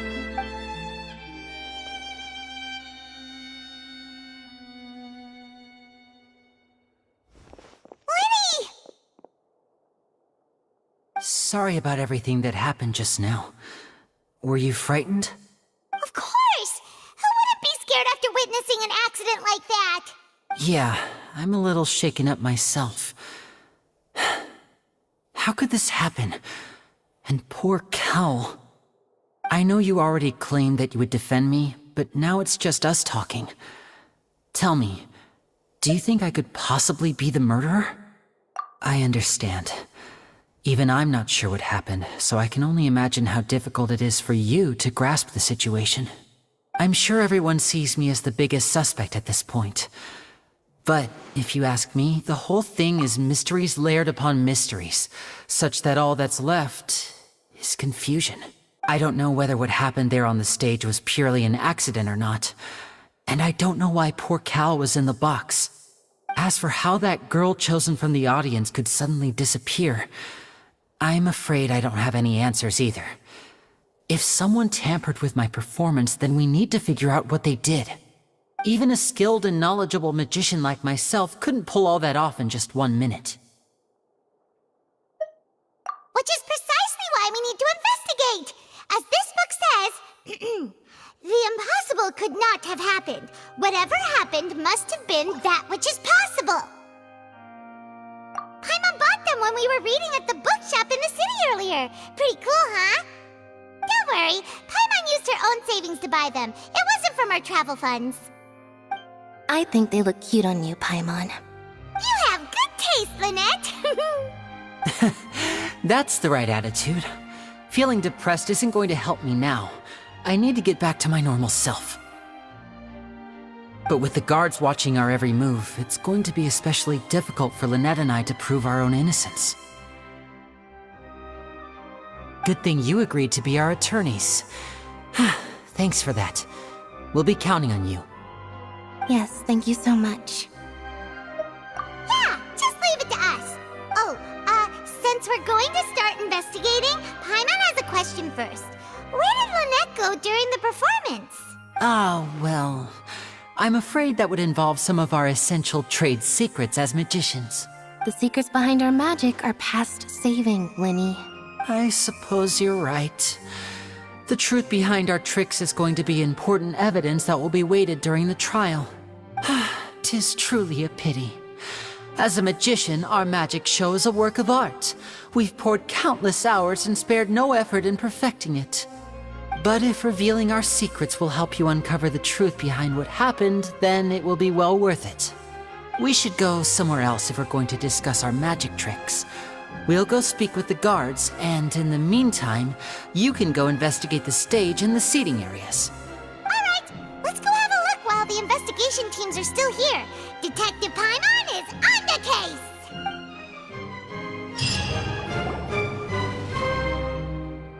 Hello, officer. How's the investigation going? Ah, I see. You must be the traveler that Lady Farina mentioned. Listen, I'll be perfectly honest with you. I'd avoid getting mixed up in this whirlpool of a mess if I were you. Huh? What do you mean? Come with me and you'll see. The deceased is one of Linny's assistants named Cal. Even though he hadn't joined the troupe long, he was hardworking and everyone generally liked him. The assistants are usually in charge of setting up and inspecting the props, as well as assisting with the show and keeping the crowd engaged. As you probably saw when you were in the audience, the water tank suddenly fell and smashed the box with Cowl inside it. This is the real mystery. We've already searched the scene and were unable to find any traces of the girl. However, if you look carefully, the box was positioned directly under the water tank. The ropes holding the tank were then burned by the pyrotechnics on stage, causing them to snap. All these factors lining up so perfectly makes it hard to see this as a mere accident. If anything, the more logical explanation is that the whole incident was intentionally planned, and Linny is the most likely person to have access to all these areas. But he doesn't have a motive! Are you both good friends of his? Well, you can't say we're good friends, but we've known each other for a little while. So in just a short time, he was not only able to win your trust, but even convince you to act as his attorneys. I know there's no such thing as magic. The real trick of a magician is holding the audience in the palm of their hand. I've seen a lot of cases, and I can tell you that people are the least reliable kind of evidence. Sorry, I tend to be pretty straightforward. Just know that I'm warning you for your own good. Anyway, you may investigate the scene of the crime yourselves if you're curious. Who knows, maybe you'll be able to come up with some new evidence.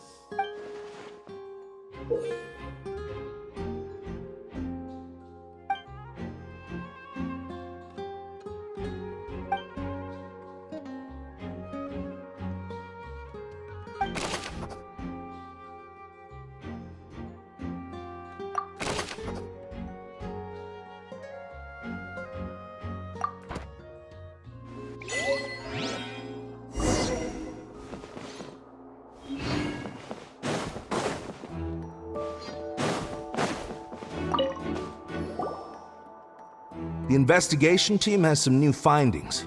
Turns out there's an issue with the random number selector after all. See, I told you. What if the machine picked some big guy's seat? You think the murderer would have still made his move then? Sorry to interrupt, but we're helping Linny and Lynette with their side of the investigation. What were you saying about the number selector? You're trying to help them? That'll be a tall order. Linny used the machine to pick a random member of the audience during his performance, right? The lucky girl that later disappeared. Well, we thought there might be a serious problem with the machine, so we had it taken away for further inspection. It turns out that the seat number it picked wasn't random at all. The machine picks that same number every time. I'm sure you already know that you have to make a reservation in advance to get a seat, regardless of whether it's a trial or some performance. In other words, Linny knew who would be sitting where from the very beginning. That much checks out. Linny reserved our seats for us too. Bet you see why I was saying it'd be tough to make a case for Linny. Even though it's bad for Linny's case, Paimon had better write it down.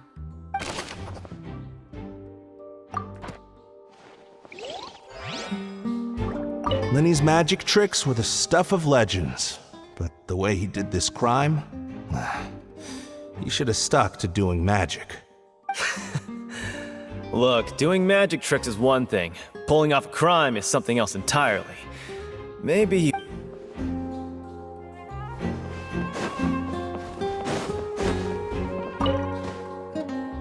Go ahead, have a look around. In the end, we're both after the truth.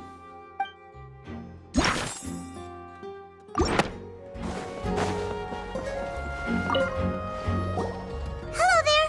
What are you investigating? Oh, this location has also been cordoned off because the Magic Troop members are currently considered prime suspects. The investigation team is still collecting evidence.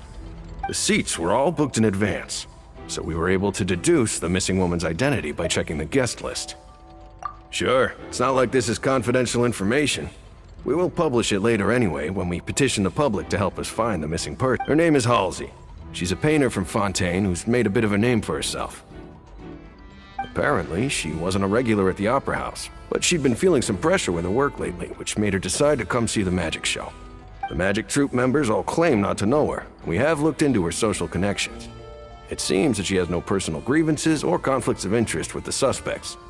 Simply put, she wasn't related to the Magic Troop at all, which matches the features of the previous serial disappearances. Were the victims of previous cases also chosen at random? That's how it seems to us, in any case. Apart from the fact that they were all young women of around the same age range, there really weren't any other connections between them. Okay then. No need to be so formal. If you do happen to see the missing girl, please be sure to contact us. It is of utmost importance that we get to the bottom of these disappearances.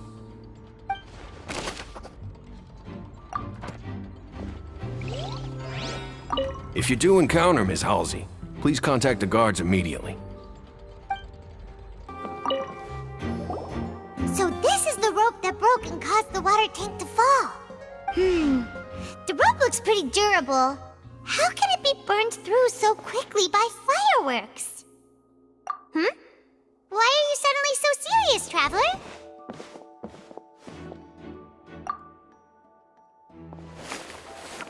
Whoa. Look! This bit is made from different material!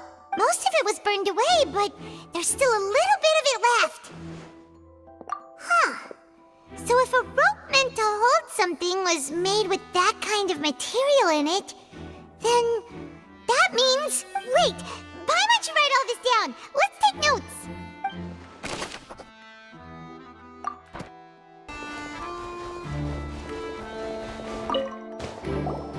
I see that you're investigating the area. Well, it just so happens that I'm interested too. If you find any new and interesting leads, be sure to share them with me, alright? We don't have too many thoughts yet. Then why don't I tell you my hypothesis first? The way I see it. And I'll start it with that loud thud. The thud? Oh, you mean the sound that happened during the countdown? Yes, exactly. It wasn't terribly loud, but I suspect that most people heard it. It's just that everyone was awaiting the results of Linny's trick with bated breath, so no one paid it much mind. But now that the incident has happened, the thud has become an important clue. That makes sense. So, what do you make of it? I'm of the opinion that it may have been the sound of Linny's accomplice, Lynette perhaps, jumping atop the water tank, and when the pyrotechnics went off, she cut the rope, sending the water tank crashing down. But wasn't the noise we heard too loud for that? Perhaps the balance wasn't right, leading to a particularly rough landing. Oh, that's true. I suppose I must reconsider. That does remind Paimon, though. What was with that sound?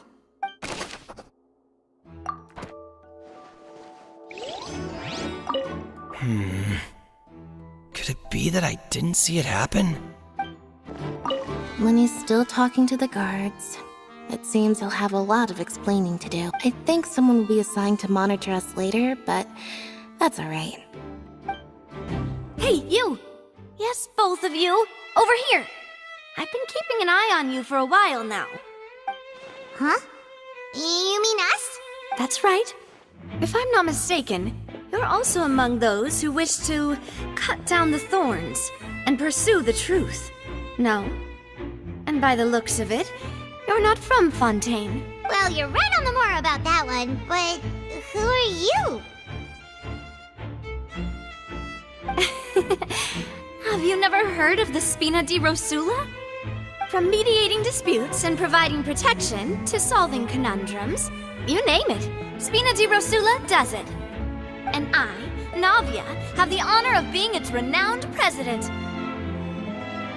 Though those who play by our rules call me boss. I'm Silver, her attendant. Pleased to meet you. And I'm Melus. Demoiselle's various daily needs and affairs are under my purview. Huh? Boss? Demoiselle? What gives with the names? Well, I am the second generation president. Melus and the others are still used to my previous title. My apologies, Demoiselle. Should you prefer, boss, I will endeavor to use that instead. No need. You don't have to call me boss. Just Navia is fine. Okay, if you say so. Not that we're members of Spina di Rosula anyway.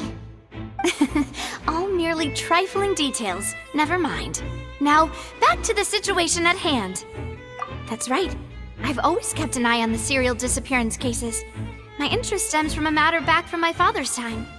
Judging from the look of things, I find Linny an unlikely mastermind. Really? We think so too! That's why we're looking for clues now. But how did you come to that conclusion? Intuition, naturally. My unparalleled intuition. Farina sure was quick to point the finger at Linny without any decisive evidence whatsoever, wasn't she?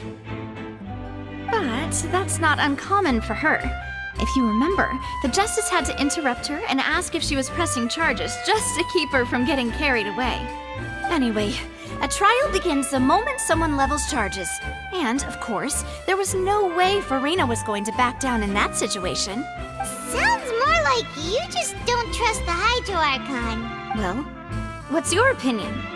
I must admit that she can be interesting at times, but liking her doesn't mean that I'll blindly agree with her. All right, I've answered your question. Now, it's time you answer mine. Wait a minute, did that answer count? Well, I say it does. But don't worry, you won't hear any pointless questions from me. In your opinion, do you think it's right to treat a trial like it's an opera? Well? And why would that be? See, Silver and Melus? I told you they'd be different. Most astute of you, Demoiselle. I too think that the Traveler's response was most excellent. No matter how wonderful the script or how fervent the audience's expectations may be, the trials that go on stage here must be based in fact. And if that can be done, boss, then... All right, that's quite enough, Melus. Anyway, I like your answer. You pass with flying colors. Now, I need to make some preparations, following which our joint investigation shall commence. Wait! Since when did we become assistants? Well, I can be the assistant, sure. Or your companion, if you like. I'm really not that fussy. That's more like it. Far be it from me to brag, but I believe that Demoiselle's intuition will be instrumental in uncovering the truth. You wish to save a friend from false accusations, and we wish to unravel the disappearances. In this sense, our goals are aligned. You have a point. You're quite the talker, aren't you, mister? And what about you over there? What do you think? You seem like you've got something on your mind. I have nothing to add. Oh, alrighty then. We'll be making some preparations first. Just be sure to let us know if they start revealing Linny's tricks. Thanks!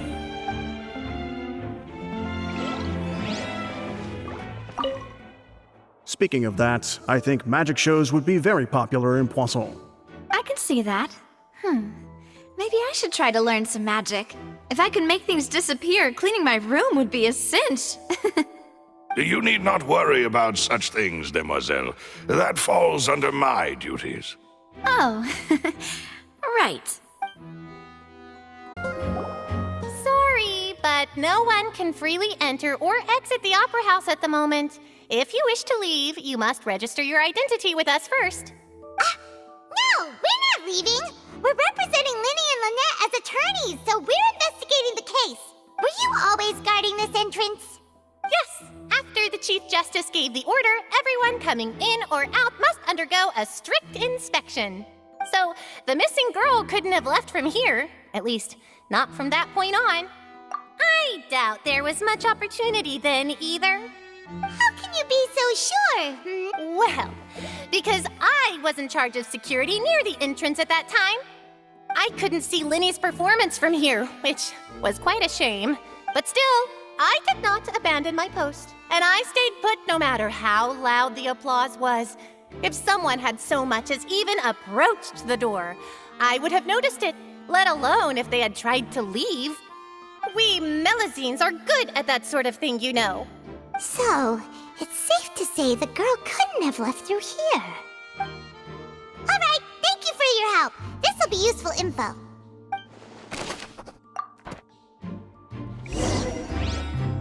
We've checked everything of note here at the performance venue. Paimon wonders how Linny's discussion with the guards is going. My apologies, but access to the venue is restricted at this time. Please register first. Let's go see, shall we? Ooh, things are getting interesting, huh? We're about to see how magic is made. Understood. Then I will be going with you.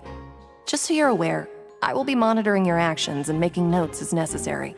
Very good. Thanks for being so agreeable. I'd pull a rose out of my hat as a gift for you if I could. You may spare the pleasantries. I'm just doing my job.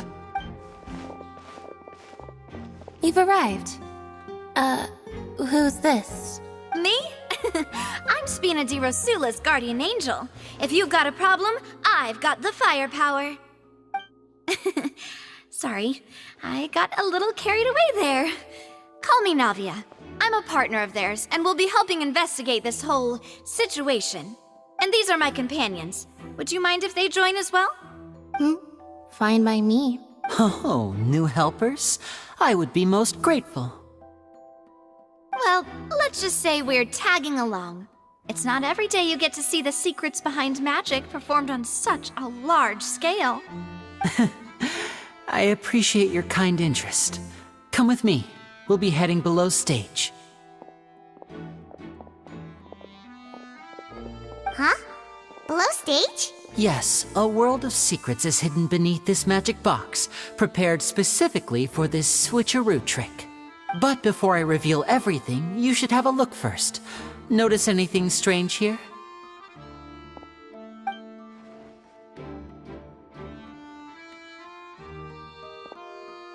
I'm not trying to be dramatic. Remembering the details of a trick will help you understand the methods used to perform it more easily.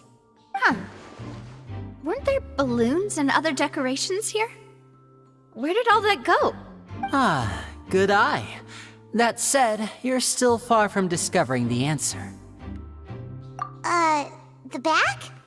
You mean the inside of the door? What's different about it? Paimon didn't notice anything. Very good indeed. I thought you might not be able to catch that, given that you were sitting in the first row. The back of this door was patterned. Those patterns are now gone, replaced by a smooth wooden board. So, if you put 2 and 2 together, what do you get? Exactly. All right, let's go. I'll tell you how it works as we head down. Oh, so there was a passageway under the magic box! I knew you'd figure out most of it as soon as you saw this place. The 2 magic boxes are positioned right above the 2 entrances of the tunnel. See this flatbed trolley? The box with the lucky audience member in it would be shuttled over to the other side using the trolley. This trolley can raise and lower and even rotate, ensuring that the box will face in the right direction. I see. So that's the purpose of the box inside another box. Precisely. The inner box would descend after the audience member was put inside and be moved along the trolley, all while the outer box would remain on stage as if nothing had ever changed. So that's how you did it! Once the box was lowered, the trolley would store some energy through this device here, with which it would complete the rest of the steps. The audience member would only be able to feel some slight movements in the dark, and by the time she walked out, she would already be back on stage. Right! You were talking that whole time, and you even came out for a moment near the end! Ah, yes. A phonograph operated by Lynette was used to achieve that effect. My assistant and I had already scripted our conversation beforehand. When the countdown began, I had already gone to the opposite box via a tunnel using that ladder. And what about Lynette? I was in the mezzanine space in the back of the box. Oh, interesting! That's how we were able to coordinate Linny's lines with the assistant. And, by the way, I was the one who walked out of the box at the end. I mean, we are twins. All it takes is a change of clothes and no one can tell who's who. And that's my favorite part of this trick. Only Lynette and I can perform it. So that's how it all worked! Wow, every detail you revealed was more amazing than the last! Lynette would briefly walk out of the box and then go back in, jumping into the tunnel and escaping before the box on the trolley could finish ascending. And then I walk out of the other box in the audience area, and the trick would be complete. The operative word here being would. But as you saw, Cal was in the box, not our audience member. She, on the other hand, mysteriously vanished. We really don't know how that happened. If not for that interlude, this would have been an astonishing trick. I probably never would have figured out how you pulled it off. And yet, to think that someone was able to use this magic trick to commit a crime. Could we have a look around? I think we can come up with some more leads. This is the scene of the crime, so Linny and Lynette are not permitted to stay here. I'll escort them back up. Yes, of course. No need to be so strict now. I won't disappear into thin air, you know. Thanks, everyone. We're counting on you.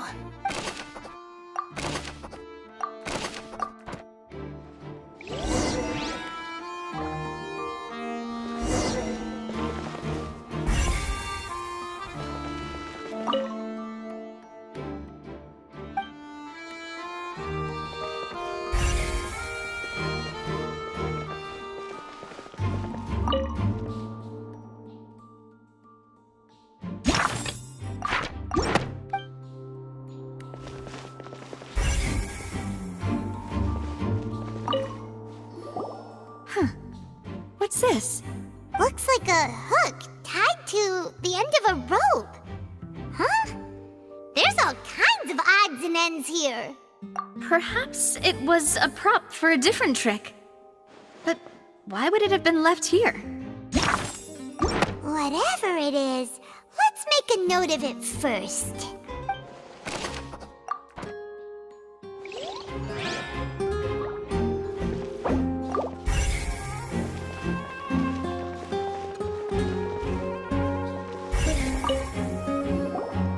The floor is wet. Please be careful not to slip. Speaking of which, why would there be water here? Oh, Paimon knows! It's one of those tricks where you pour water into a jug and then flip the jug over only for the water to disappear?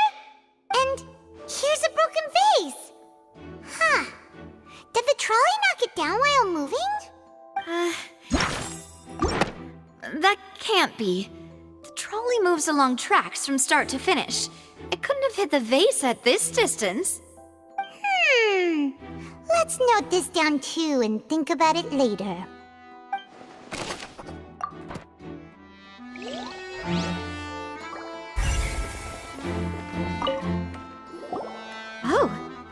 are the clothes that the lady chosen from the audience was wearing, right? Her clothes are here, but she's nowhere to be found. Right. And do you really need to do that if you're kidnapping them? Ugh, this is so confusing. Paimon doesn't want to be a detective anymore.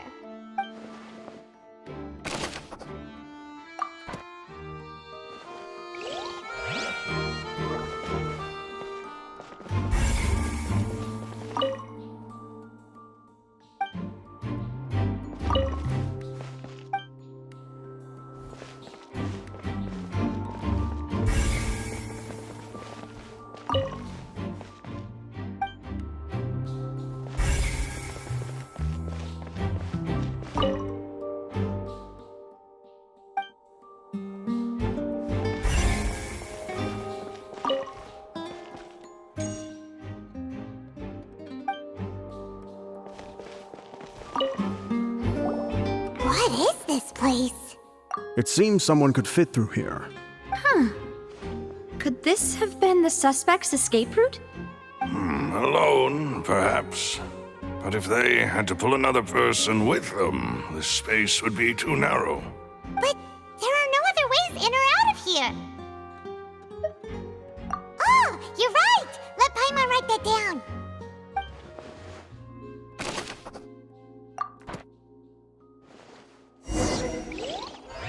Seems we're just about done investigating down here. Yes. Let's head back up.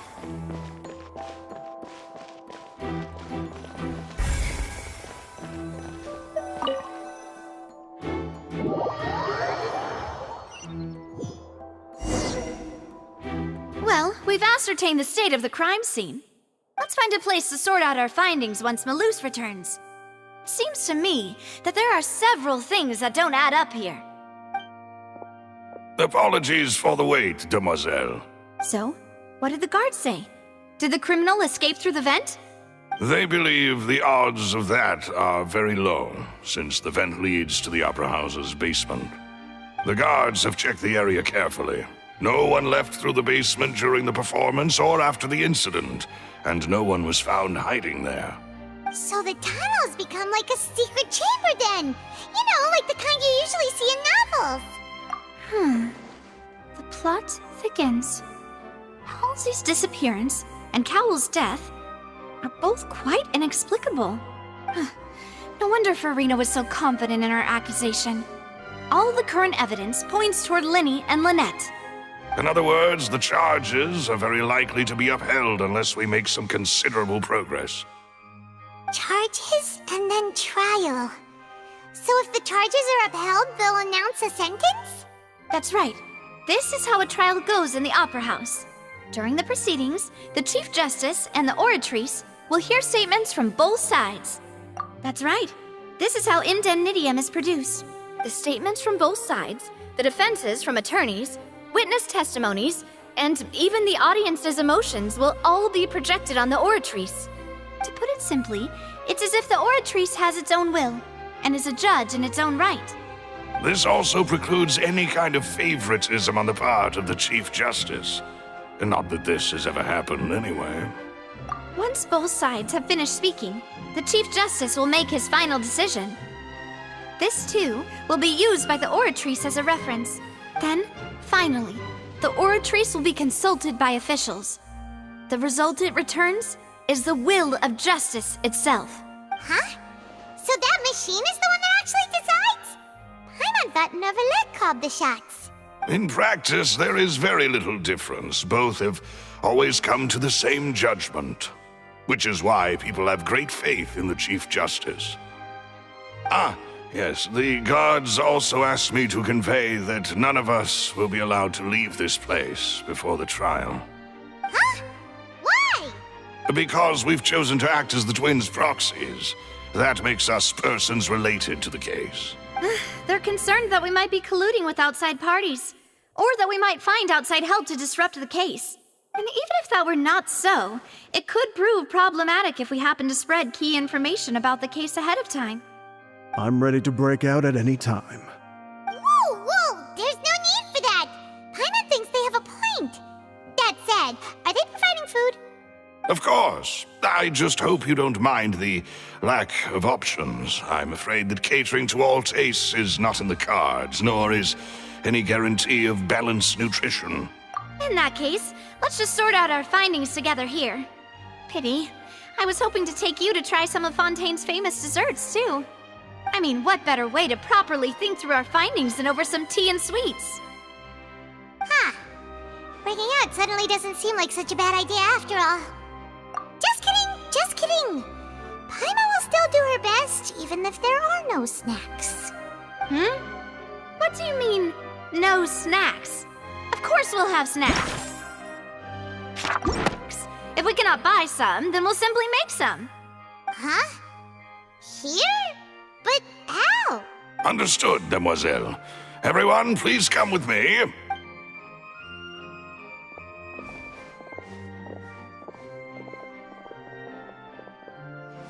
Wait, you're carrying a portable stove with you? Yes, I must be prepared to meet the demoiselle's baking needs whenever the fancy strikes her. I have eggs, sugar, and almonds at the ready. Good work, you two. Then I'll get to it. Please sit tight for a moment. You'll get to taste my awesome snacks soon enough. These three are quite the interesting group.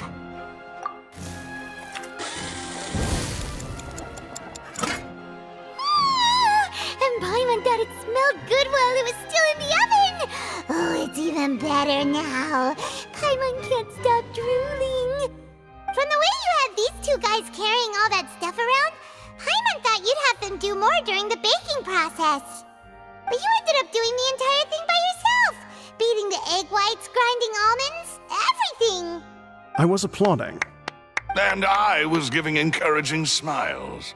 Paimon was just thinking, aren't you worried about getting your fancy dress dirty beating egg whites and baking like this? Well, I don't think it's carved in stone anywhere that fancy ladies can only read books, sip tea, ride horses, and play the piano. I just really enjoy making snacks. Don't underestimate beating egg whites, by the way. It's a real arm workout. You also need to beat them to just the right consistency, or your macarons will crack. Anyway, give these a try, fresh out of the oven. There's 3 for each of us. Only 3? Well, eating too many sweet treats might send all that sugar to your head. You wouldn't be able to think clearly about the case on a sugar rush, would you? Tea is ready to be served as well. This is Demoiselle's favorite, strong black tea with a floral fragrance that clears the mind and lifts the spirit. No need for concern, I'm merely doing as I should.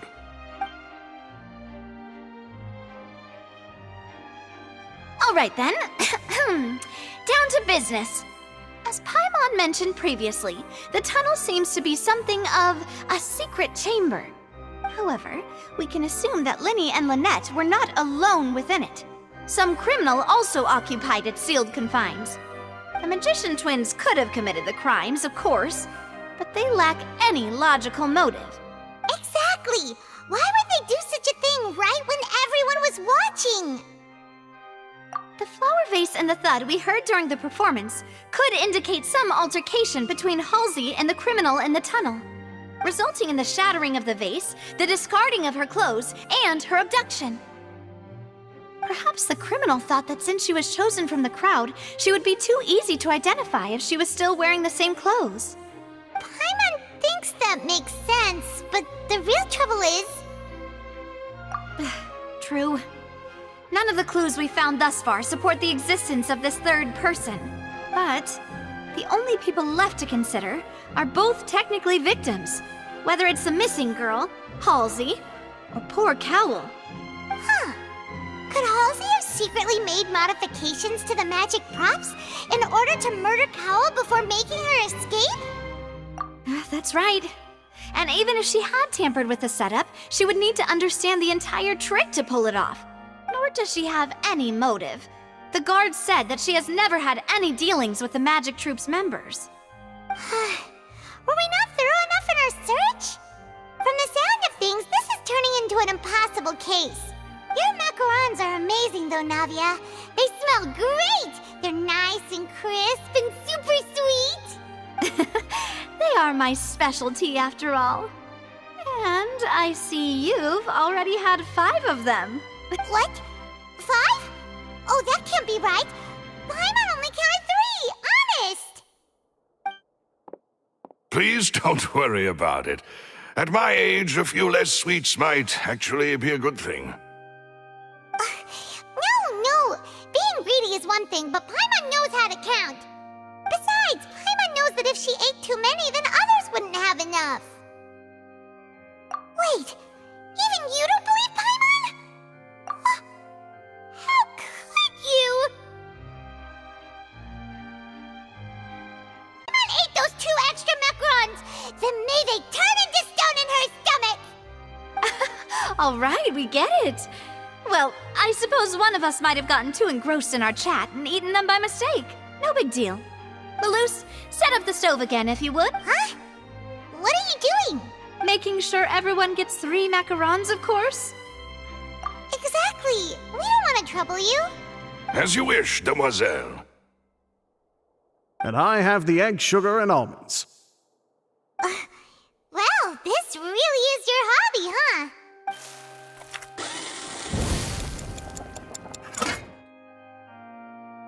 Well, that's it for snack time. I'm going to have another look around the area. I don't know what we're looking for yet, but we've still got some time. As attorneys, I suggest the 2 of you think the case over again. It would be awkward if you got all tongue-tied on stage during the trial. All right, thanks for your help and for the snacks. It was nothing. A small task for the Spina di Rosula. Silver, Malus, it's time to go. I'll be back if I find anything new.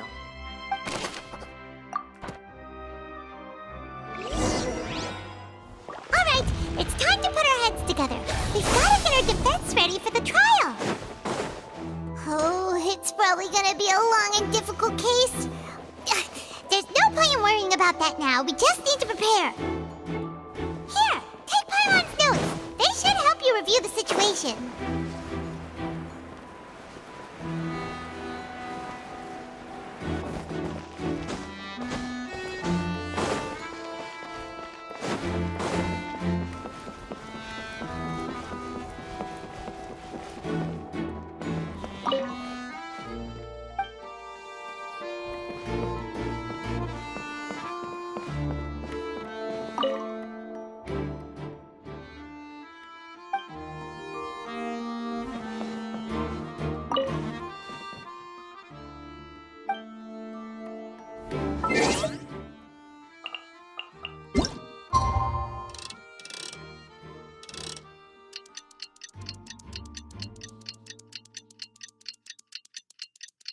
What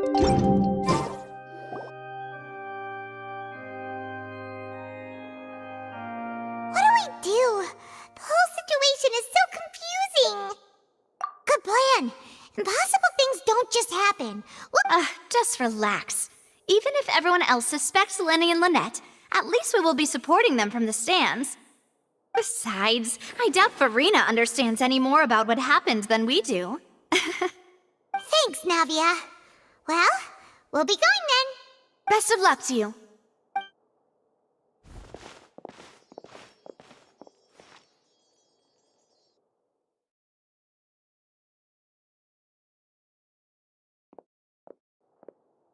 Ah, finally, you're back. Well, how did your investigation go? To be honest, you might be disappointed. No. We're already very grateful that you were willing to help. Well now, don't you all look disappointed? Don't tell me that your investigation came up empty-handed. That was to be expected, of course. The guilty can never produce proof of their innocence. But don't let that stop you. I shall be terribly disappointed should you, my most anticipated foe, concede so easily. Since both parties are present, I declare that the trial regarding the magic show incident is now in session. Firstly, in order for the audience to understand the causes and results of the incident, could we please have Mr. Linney explain the trick? Yes, of course. I will explain while Lynette demonstrates on stage. All the necessary items have been prepared.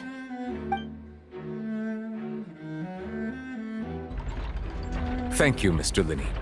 In that case, I take your statement to be that you ran to and remained hidden within the magic box in the audience stands once the trick began, and thus could not have committed the crime. Is this correct? Yes, that's correct, Your Honor. In that case, I call upon the prosecution. Lady Farina, do you wish to refute his statement in any way? Why, of course I do. Allow me to take the first shot and break this case wide open. Mr. Linney is clearly lying. There is no way you could have been in the box the whole time if you were to abduct Halsey and murder Cowell. In fact, I'd say you were hardly in that tunnel at all. That is simply your hypothesis based on the presumption that I'm guilty. Oh, is that so? And if I may ask, what did you hear while you were inside your box? The roaring countdown of the crowd, of course. That's how I kept track of the time and built anticipation for the finale. And you didn't hear anything else at all? Nothing that might leave an impression of any kind? No, nothing. I see. But when the count reached 30 seconds or so, there was a thud. One so loud that I believe practically everyone heard it. Huh? Hey, hang on! Something's not right here. Yeah, I'm sure he could have heard a noise that loud from inside the box. I was right by the box and I definitely heard the thud. Look at those scales. Could those... Well then, ladies and gentlemen, allow me to use the words of the magician himself. You never know what can happen in the blink of an eye. Indeed, it seems his alibi can also collapse in the blink of an eye. Of course, I have armed myself to do far more than smash your alibi. Confidence cannot go unfounded, and my foundations are rock solid. Tell me, aren't you and Lynette actually from the House of the Hearth? The House of the Hearth? No wonder they did something like this. So the serial disappearances were the Fatsui's doing. Now it all makes sense. I've got a feeling that what happened on stage probably wasn't just an accident. That's irrelevant. Our identities have nothing to do with what happened. Indeed. Then perhaps you could tell us everything that happened during that 1 minute. Your first priority is to prove yourself innocent after all. I'm sure there is little that needs to be kept secret now. Unless your script already has holes in it. The Outlander is speechless. My, oh my, don't they look flabbergasted? Now comes the infighting and discord, I suppose. Good thing I made all those preparations. Seems the all-nighter I pulled last night is really paying off. Hey, Linny! Why didn't you tell us this before? Order! Order! Mr. Linney, allow me to re-establish the facts. Lady Farina has raised 2 points. First, when the thud was heard in the Opera House, you were neither in the box nor the tunnel. Second, you and Ms. Lynette are both members of the House of the Hearth. Are these claims true?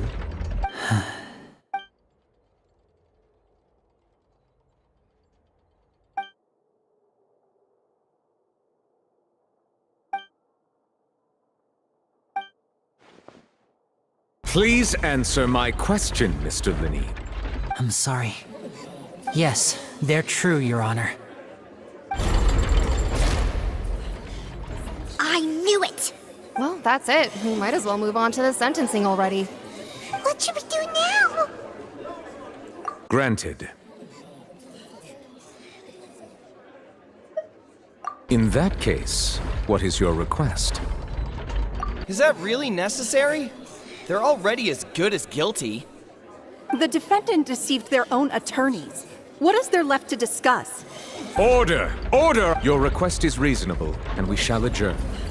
This trial will reconvene in 1 hour. So you would stick to Mr. Linney's defense even after knowing what you do now? You certainly have more professionalism than I thought. In that case, my dear audience, let's allow the joy of victory to steep for a little while longer.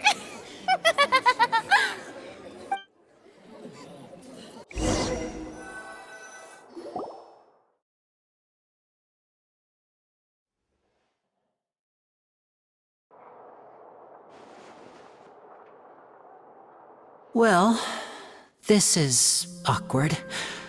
I didn't think the Hydro Archon would dig all that up. I'm sorry, Traveler and Paimon. Yeah, sorry. Paimon doesn't know where to start. We trusted you two. We based our entire reasoning on the assumption that you weren't bad guys. Not to set the wrong tone or anything, but Paimon's really mad! I'm very sorry. I know you're angry, and reasonably so, but please, let me explain. I know you've clashed with the Fatui several times before. I wouldn't be surprised if just hearing the word is enough to make you upset. But our organization is very, very large, and the Harbingers have very different personalities and goals. Right now, we want to save people. As many as we can. That's right. I'm sure we're on the same page when it comes to this nation and the disaster that its people might face. I knew if it weren't for our respective identities, we could become good friends. That's why I didn't wish to flat out lie to you, but chose to hide some details instead. The truth is very important, but being completely transparent about everything would see us spending more effort than we need to. Right. So, you be the judge. Heck, if I were you, I fear that I'd even struggle to trust me at this point. You met a Fatus who works as a magician, a trickster by trade. All by coincidence, too. But still, I'm asking you to trust me. I am no criminal. At least, not in this case. Sorry. Please forgive us. Well, you both say that, but... Right. Let's hear your answer first, and no lies now! Of course. I'll answer any question you ask. We've been trying to find out how the Oratrice operates. We want to know why it has a consciousness. Why can it deliver sentences accurately? During our investigations, we learned that the machine's core is beneath it. From that moment on, Lynette and I have been designing this box swap trick, with the objective of getting close to the core. Is that why you needed a whole minute? That's right. In truth, the audience would take about 75 seconds to count down from 60, while I would only need 15 to get to the opposite box. So, after jumping into the tunnel, I accessed the Opera House basement via the vent, and went to investigate the room in which the core is stored. That air vent was created during the construction of the tunnel specifically to execute this step. Well, nothing. As soon as I reached that room and was about to investigate, I heard someone's voice. Which should have been impossible, of course. I was quite certain that I was the only one in the room. That voice seemed to recognize me and tried to speak to me. I chose to err on the side of caution and retreated the way I came. On the way back, I saw the broken vase and the clothes on the ground, but the countdown was almost finished, so there wasn't time to give it any thought. After that, the homicide occurred just as you saw. Well, that explains why you didn't hear the thud. Because of that prophecy I told you about, of course. We must know all we can about this nation's secrets in order to deal with that prophesized crisis. That's the only way we can save everyone. So, there you have it. The whole truth. It was never my wish to proceed under this cloud of mistrust either. But, like I said earlier, you can be the judge. If you want to leave because you don't trust the Fatui, there's nothing I can do to stop you. Well, Traveler, you decide. Paimon will follow your lead however you choose.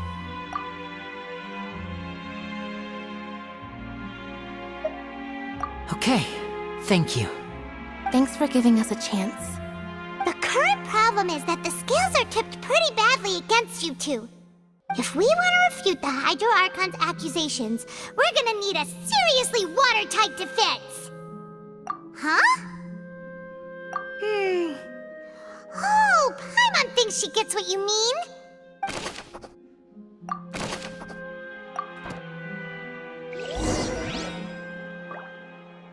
Propagate!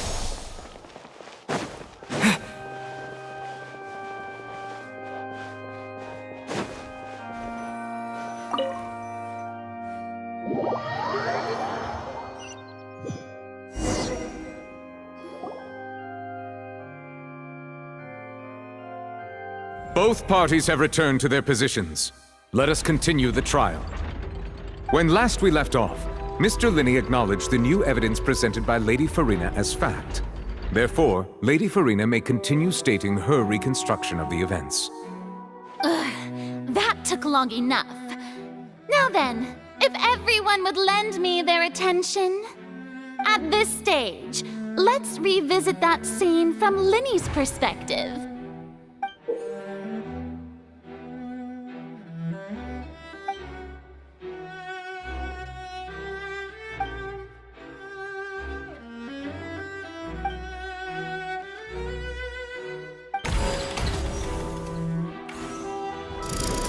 Countdown began, he entered the tunnel.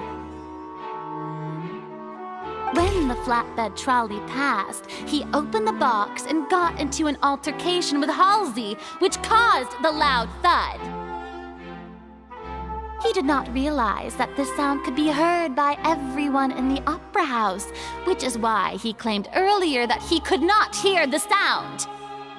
Finally, he used the vase to knock her out, before making her change clothes to prevent others from recognizing her. At this time, Cowell arrived in the tunnel, having heard that strange noise, and caught Linney red-handed. So Linney proceeded to knock him out too before stuffing him into that box. Afterward, Linney passed the unconscious Halsey to his accomplice through the magic box in the audience stands, before operating the devices such that Cowell's death would be ruled an accident. And there you have it. That's the truth behind what happened. Does the defendant's side have any objections to Lady Farina's description of the events? The key to refuting Lady Farina is the order of events, what Linney experienced, and what he saw.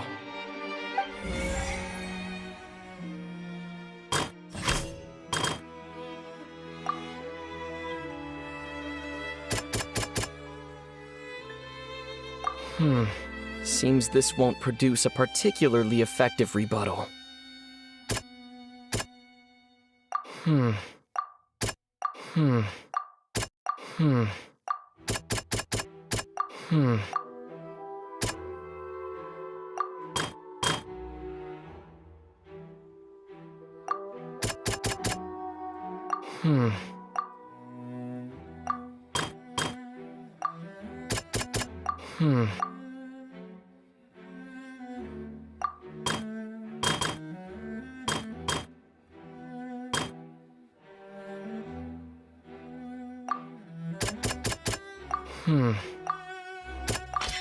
Linney did not take part in the underground altercation.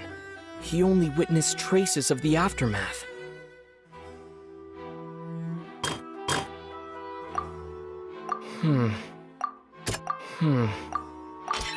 Linney went to the room that contains the Oratrice's core. This is the actual truth.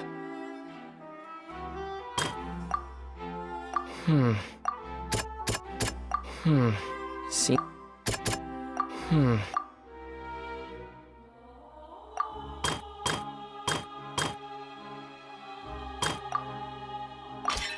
According to Linney, he left via the vent after entering the tunnel. He couldn't have had that altercation with Halsey. Attention! Ace Detective Paimon has something to say! When the countdown started, Linney did indeed go into the tunnel. But he immediately used a vent to access the Opera House basement, which is where the underground core of the Oratrice is stored. Once he reached that area, he heard a voice in what should have been an empty room. Since he felt something was amiss, he returned immediately. The crime scene had already developed by the time he reached the tunnel again, and in order to complete the magic trick, he did not remain there for any length of time. Finally, he reached the surface, and that was when the accident happened from his point of view. Therefore, he's innocent!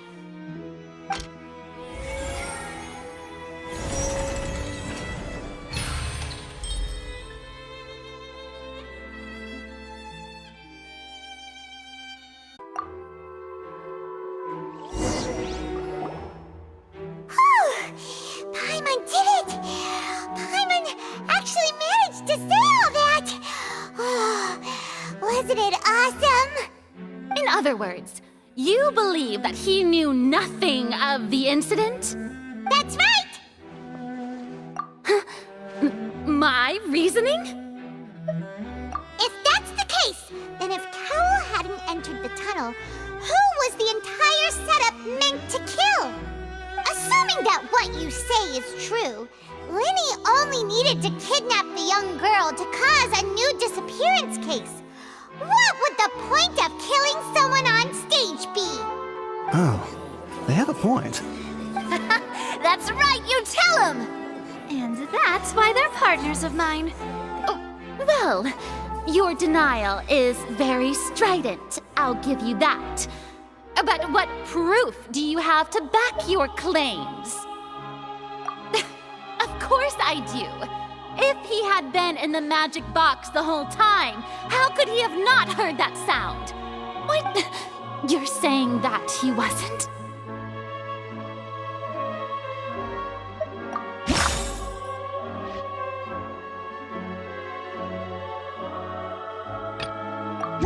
Are you sure we don't need to give this more thought? Paimon thinks there's something off here.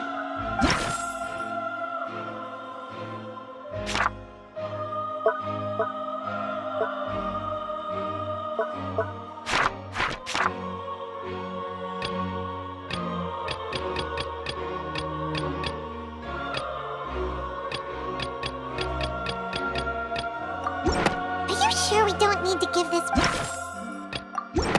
That's right! Linny wasn't in the box or in the tunnel. That's why he didn't hear anything strange during the performance.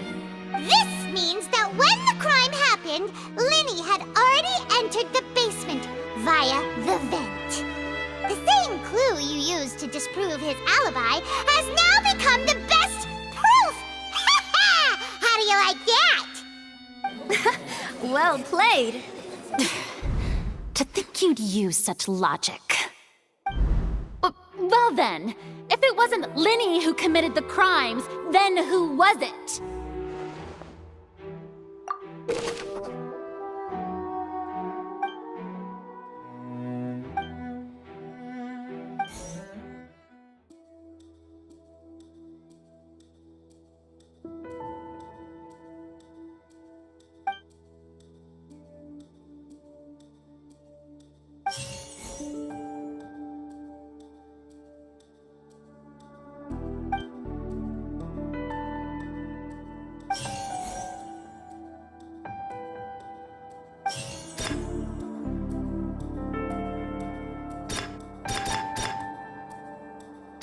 The deceased's name is Cowell, Linny's assistant. He would have been able to tamper with the equipment. Halsey is the missing person and an ordinary audience member. Or did she have her own scheme all along? Could there have been a third person involved? The deceased's name is Cowell.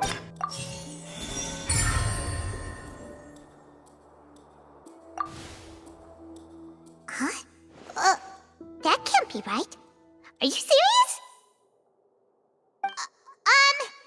The killer was, in fact, Cowell, the deceased! Oh, is that so? How interesting! Let's hear your reasoning then. What I must do next is recreate the truth. What Cowell did, and how he went from would-be perpetrator to victim. No one entered or left the Opera House through its entrances. So where would the criminal have wanted to take Halsey? The deceased's name is Cowell, Linny's Linny was not in the tunnel at that moment, which gave our criminal ample time. The sound we heard may have come from a clash between the missing Halsey and the criminal. It would have been tough for both people to fit into that vent. They would likely have bumped into Linny as well. Linny was not in the tunnel at that moment. The deceased's name is Cow. Halsey's clothing was in the tunnel.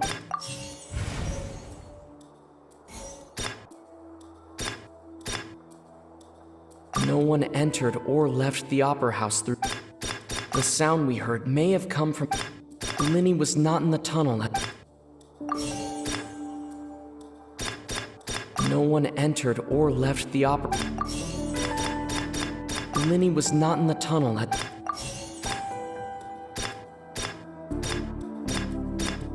The sound we heard may have come.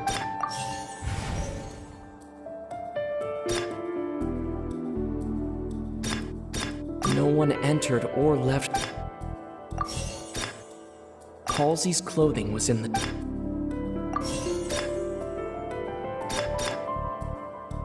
It would have been tough for both.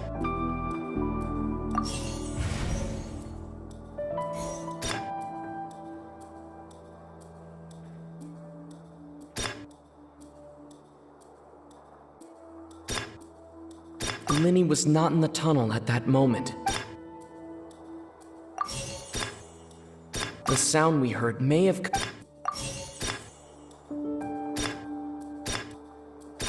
The sound we heard may have. It would have been tough for both people to. The sound we heard may have. No one entered or.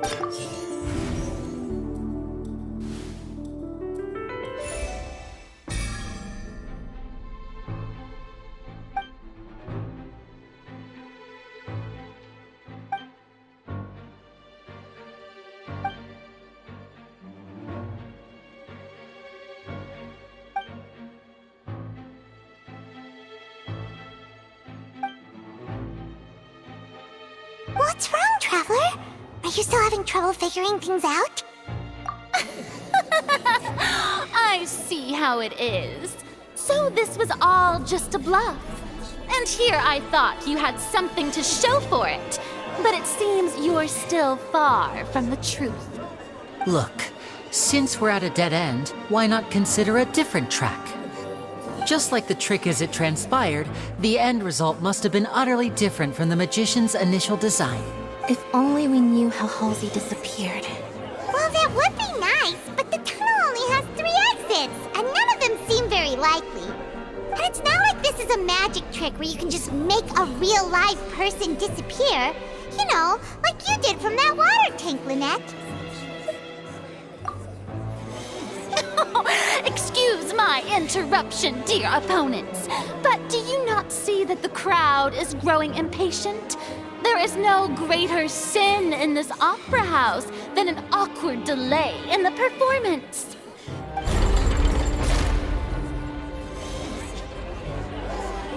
If the defense is unable to make further effective arguments, we will move on to the next stage of the trial.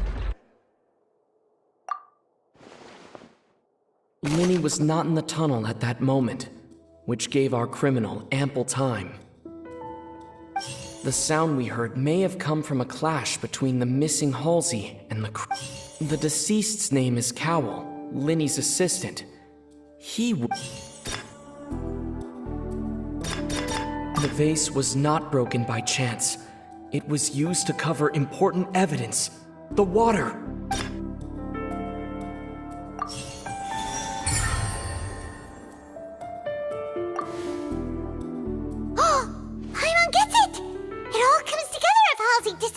Instead of being kidnapped? Lynette escaped from the water tank, vanishing gradually and leaving only clothes behind. If where a person could be transformed into water. Oh, just a moment, please. I do hope you know how preposterous you sound at the moment. How could a person ever be transformed into water? This is reality we're talking about here, not some magic trick. Must we really? I should think that of anyone. Your friend Linny already knows this truth very well. Magic tricks are ultimately just illusions and misdirection. But Halsey's disappearance is very real. We're talking about two completely different things. Even so, I trust the Traveler's judgment. The truth must be out there somewhere. Perhaps some new line of reasoning may open if we try to gather all the focal points that don't make sense. Since Cal was the deceased, we haven't placed much attention on him. But given that we aren't making much progress with the case, it wouldn't hurt to have a look at his belongings, would it? People really do come up with all sorts of harebrained schemes when at the end of their rope. The way I see it, your suggestion that we broaden the scope of our investigation is nothing but a tactic for stalling the trial. Nevertheless, I believe that this is a reasonable request on the part of an attorney. Since the trial does indeed appear to be at an impasse, I believe that additional evidence may help us make more progress.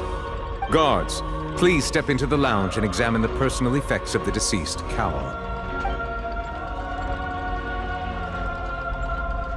We are still examining the items, but we have already made critical progress that we feel must be shared with everyone post-haste. We discovered several test tubes of fluid within Cowell's baggage, each labeled separately. The notebook in his backpack claims that these fluids are water from the primordial sea. The primordial sea? The note's contents also indicate that Cowell belonged to an organization that sells illegal drugs and that he had an accomplice. The notebook has many entries concerning safe usage of these fluids, in which the keyword dissolve appears many times. One of these tubes was labeled Opera Epiclese, along with yesterday's date. It is empty. The notes also state that these dissolution properties work exclusively on people from Fontaine. It's likely that Halsey was chosen as some sort of test subject. As such, we believe that the defense's hypothesis is, in fact, supported by sufficient evidence. You've got to be kidding! People dissolving into water? Could something so ridiculous actually be true? Wait a moment. This reminds me of a certain prophecy, but it's just a coincidence, isn't it? If people can become water, does that mean that the water tank's real use was as a means to hide water stains? And if Cowell was targeting that girl... Wait just a minute. Could that mean... You two, with me, quick! Demoiselle, wait! What about your partners? Let's go. Just trust me. Order! Order! It is undeniable that further examination of the deceased's personal effects has yielded some surprising results. But we cannot yet verify the veracity of these clues. Still, let us assume that these clues are indeed authentic, albeit with the understanding that Ms. Halsey has yet to be found. Guards, please continue examining the items along these lines. Mr. Linney, it appears your hypothesis is supported by the evidence, so please continue speaking. Of course. Thank you, Your Honor. If we uphold this hypothesis, I believe that many of this case's seemingly unrelated clues can be connected together. Right! Like the metal hook! That one didn't make sense at all. Let's think about this. Cowell's methods must have something to do with that water from the primordial sea. Now it seems like the hook rope was not meant for another magic trick, but was instead some form of triggering mechanism. The water from the primordial sea should already have been prepped before Halsey entered the magic box.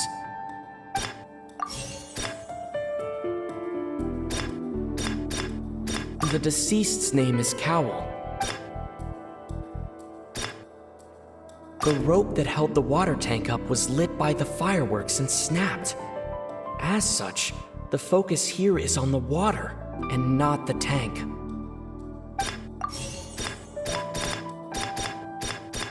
The deceased's name is Cowell. Linny's...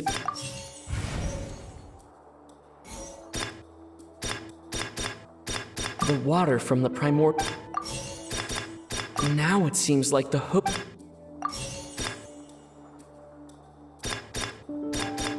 Lynette was in the magic box. I remember there was... The rope that held the water... The water from the primordial...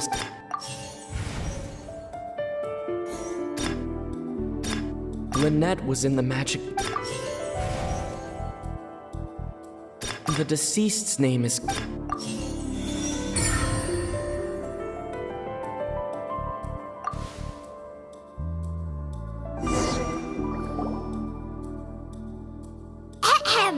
It's Ace Detective Paimon's time to shine again! In the original plan, Cowell would tamper with the water tank rope and the number selector securing his target. When the magic box containing Halsey was lowered, the metal hook would retract gradually and pierce the balloon at the top of the box. When the balloon attached to the box popped, the water from the primordial seed inside it would pour down and dissolve Halsey. Afterward, Cowell would enter the tunnel and break the flower vase to conceal the water inside the tunnel, with the remaining evidence being covered up by the water tank on stage. But he encountered something unexpected in the tunnel and wound up being fatally hit by the same water tank he meant to use to cover his tracks. Huh. That does make sense. That actually links together a lot of the more confusing pieces of evidence. Oh dear, what do I do? Even I think they sound convincing now. Have I falsely accused an innocent person? What a humiliation. Now, it seems like the only point of contention remaining is the exact circumstances that led to Cowell's death. His notes mentioned he had an accomplice who could be related to the situation. On that note, the guards have just contacted me indicating that they uncovered new evidence. I shall now invite him on stage to share it with us. Thank you, Your Honor. We were just inspecting the luggage of the other people involved in this case. And we found an identical sample of the water from the primordial sea among Linny's personal effects. What? That can't be. Oh, I see. Well, how wonderfully comedic to have your own counterattack only to come back and wound you. Does this not clear all doubt? My dear citizens, my loyal audience, allow me to present my reasoning and bring this performance to a swift close. Linny did not need to take part in the dissolution of the young woman at all. Indeed, he did leave the scene via the vent. Having made modifications to the props beforehand, his accomplice Cowell then caused Halsey to vanish using the water from the primordial sea. But upon his return, in cruel avarice, Linny desired sole credit and prepared to do away with his partner in crime. Ultimately, he knocked Cowell out, and the tool meant to cover the crime up also became a murder weapon. Now, as much as I regret having come to such a viciously straightforward conclusion, it does seem that the famed Fatui is quite the cold-blooded and ruthless organization. Am I right, Mr. Linny? We've used up all the evidence we collected. There's no way for us to make a rebuttal here. Is this the end of the road?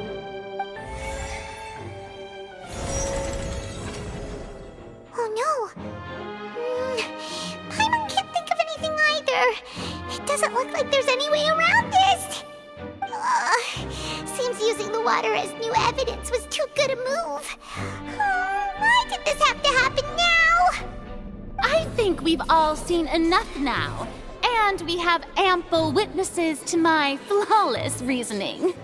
I believe this is indeed the finale. Now then, my good, noble Chief Justice, should we not, in your view, Excuse me, everyone, but I must interject. Miss, I must ask you not to shout and to respect the ongoing legal proceedings. Oh, come on. Don't be hasty. I have a good reason for interrupting, you know. Now, would anyone here like to take a little break from all this debate and see a little magic? I'll show you an amazing trick. One that can bring a young woman who has disappeared back in the flesh, right before your very eyes. Please, do the honors, Mr. Linney. What in the world is she saying? No offense, miss, but miracles like that are beyond my scope as a magician. Come on now, don't be silly. Magic is all about misdirection, isn't it? It often conceals the truth while presenting a fascinating illusion.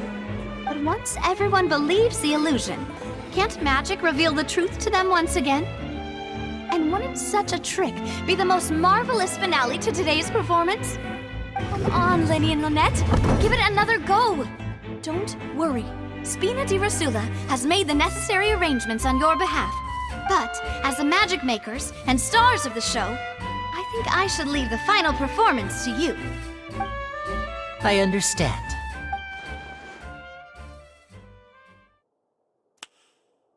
And voila!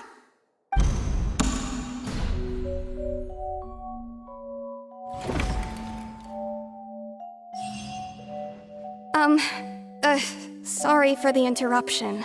Wait, isn't that Halsey? So the whole thing about people dissolving wasn't true after all? To be clear, I'm only here because this person told me that if I testified, the merit of doing so would lessen my sentence. I was hiding outside this room listening to the proceedings because I was afraid that I would be the one put on trial. I was just feeling happy that no one had noticed me, and then before I knew it, she caught me. That'll teach you to underestimate us three. Where should I begin? I'm sorry. I'm the one who killed Cowell. I admit. What? Why? Firstly, my name isn't Halsey. It's Lillian, and I'm originally from Mondstadt. I heard that Linny's show was gonna be a real thriller, but I missed the chance to buy a ticket, so I stole one. That's how I make a living. I steal stuff here and there. And I'd never been caught before. But I was noticed at the harbor a few days ago, and I barely got away. Linny was the one who caught me in the act. Hey, no wonder you look familiar. So you were the thief! Liddy even mentioned that you were pretty skilled. Well, and I thought that would have been the end of it, but then the number selector chose me. He even mentioned the Fortress of Meripede. That's a prison, isn't it? So you can imagine how shocked I was. I thought he was onto me for sure. So I played along with the show while looking for an opening to flee, but then I got water poured on me for no reason, and then someone jumped into the tunnel to nab me. I wasn't going to take that lying down, so I knocked him out and stuffed him into the box. There was nowhere to run from there, though, so I had to change my clothes and hide in a box containing performance costumes. I slipped out after the first guard arrived at the scene and continued hiding inside the opera house. Can a person even hide in there? But I swear I didn't know that the water tank would fall down. Really, I swear it. Had I known that, I wouldn't have put him in the magic box. I may be a thief, but I'm no killer. Well, that makes everything pretty clear now, doesn't it? This time, we need to tell the entire story from Lily-Ann's perspective.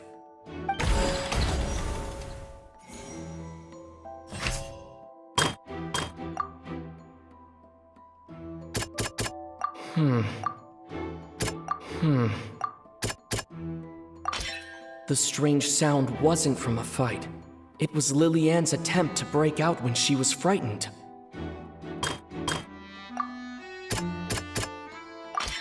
The flower vase was not broken to cover anything up, but was smashed during the struggle between Lillian and Cowell.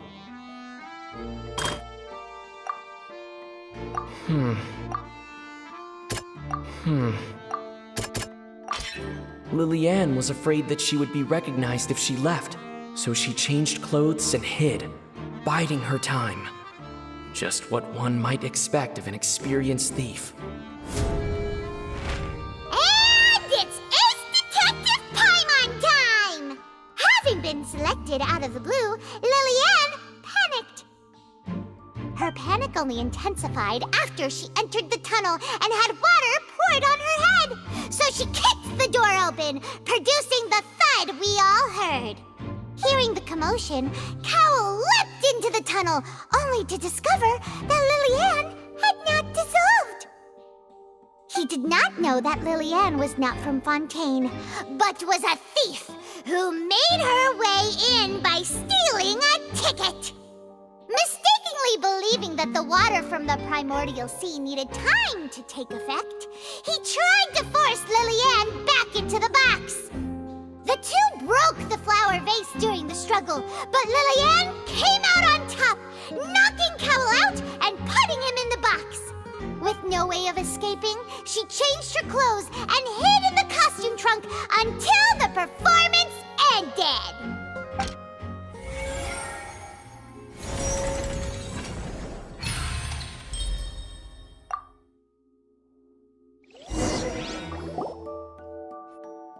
She knew that she would have to go through guard inspection if she tried to leave afterward. So, she has been trapped in the Opera House these last 2 days. She had already become desperately hungry by the time we were chatting over macarons. So, she swiped 2 of them right under our noses. Talk about a sneaky thief. At this point, all the events that happened in the tunnel have now come to light. Ah, so that's the whole story. Bravo! Bravo! Now then, Lady Farina, do you wish to speak against the defense's statements? Please answer the question, Lady Farina. Also, if I may add, the trial has not yet ended. As such, I request that the prosecution not leave the room before the proceedings have concluded. What, are you reading my mind now? No, I have no further arguments. I admit defeat. But really, could you at least have left me with some dignity? Wow, look at that! She's like a deflated balloon now. If there are no objections, then as the Chief Justice of Fontaine, I shall once again repeat the full sequence of events. The actual perpetrator of the serial disappearances, Cowell, selected his next victim from the audience reservation list. With some modifications to the selector, he could ensure that the pre-selected young woman would be chosen. To cover up any evidence while committing the deed, Cowell thought of allowing the water tank to fall, which would conceal the water left behind after the young woman was dissolved. He also tampered with the rope suspending the water tank, using the fireworks at the end of the performance to cause the tank to drop and hide the watermarks. He poured the water from the primordial sea into a balloon during the preparation of the magic box and stuck it to the box's lid. Finally, he passed the prepared hook on a rope through the gap in the magic box's door when bringing the young woman to said box. When the magic trick officially began, the box containing the woman was lowered into the tunnel, tightening the hook rope and bursting the balloon containing the water. If all had gone to plan, the young woman would be dissolved at this time. However, Lillian was not from Fontaine and thus fled the box with a loud noise. Realizing that there was trouble, Cowell entered the tunnel and met Lillian. Thinking that the waters had not yet taken effect, he decided to proceed. However, his opponent was more capable than he thought, and he was overcome, knocked unconscious, and placed into the magic box, and thus became his own final victim. Lillian, according to her own statements, then changed clothes and hid until the performance ended, before hiding in other parts of the opera house. As for Linny, he was in the underground structures within the opera house, and was thus ignorant of these happenings. From this reconstruction of events, we can conclude that Linny, the accused, is in fact innocent. While there is much in Linny and Lilianne's conduct that should still be investigated separately, this case, at least, can be handed over to the Oratrice to make the final decision.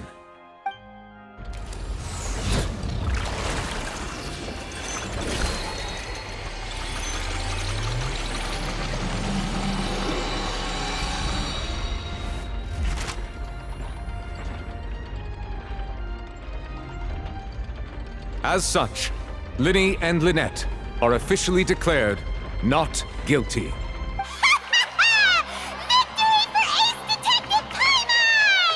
Great work, partners.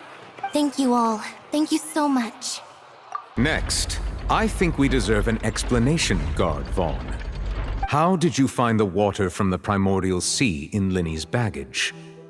Right! Your discovery caused me to make a serious mistake, you know. Or was that not a discovery, but false evidence that you dared to bring before this court? I suspect that the accomplice mentioned in Cowell's notes was not Linny, but you, yes? I'm sure you know what you must do to lessen your sentence. Speak quickly! Unless you want to earn yourself a one-way ticket to Coupon Town. I was just following orders.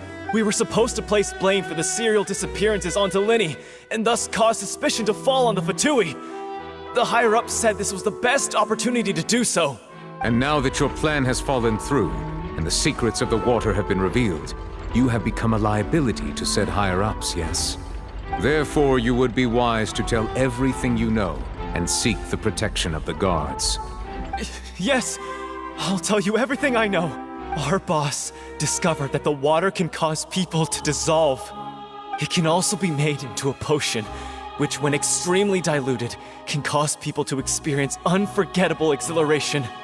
We've been in this business for a while now, and have made decent mora off it.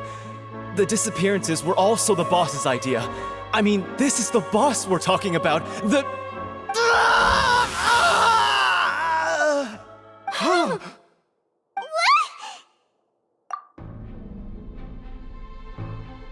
And now he can no longer talk. Such ruthlessness. I shouldn't have expected any less of them. An outrageous act. All present, please submit to inspection immediately.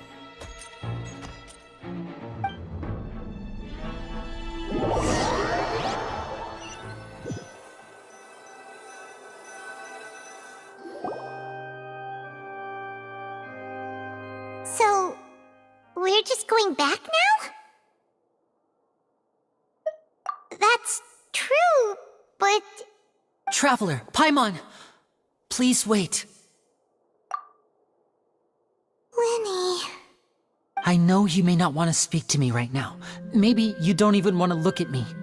But still, let me thank you again for defending me to the end, even after you learned that I'm a member of the Fatui. I guess. But regardless, I'd like the opportunity to set things straight. I didn't approach you with any ulterior motives or ill intent. I've spoken to you as myself, just plain Linny this entire time. As for why I'm a Fatus, it's because the goals of the House of the Hearth align with those of an orphan like me. That's all. That was how Father, who you might know as the Knave, approached recruiting us back then too. The Knave? The one who controls the House of the Hearth? She's your father? That's right. And since we're here, I was wondering, would you mind hearing a story? It's about my past. Back when our parents first died, Lynette and I were left wandering the streets. To survive, I took to surreptitiously observing an older street performer who did magic.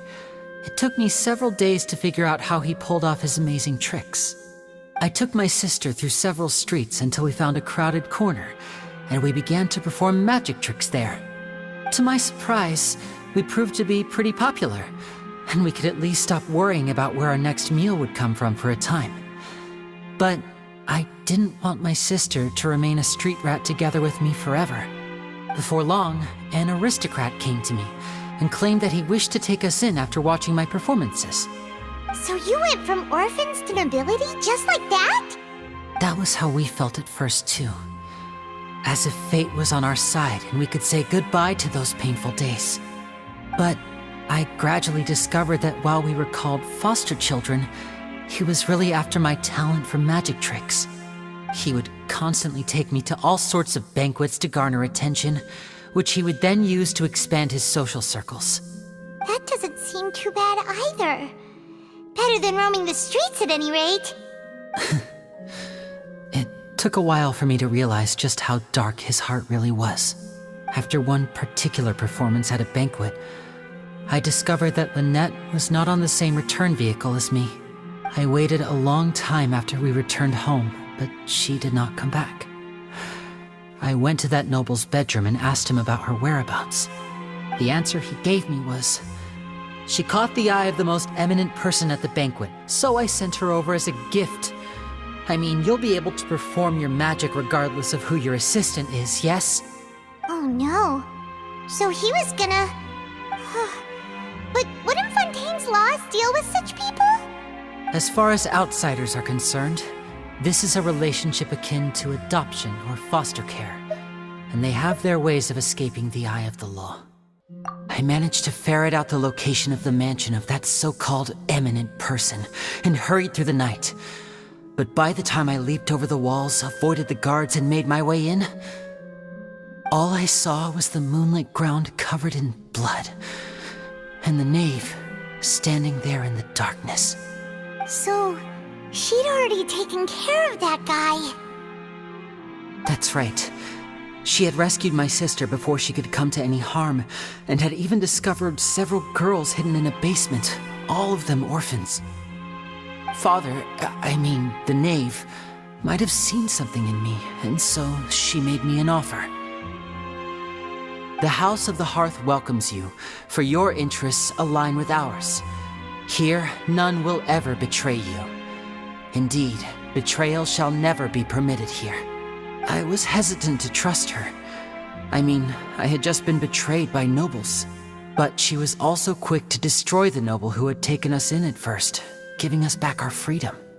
Oh, so that's how the two of you joined the House of the Hearth. She has her own plans. She has gained permission from the Tsaritsa to first use the Gnosis' power once she obtains it.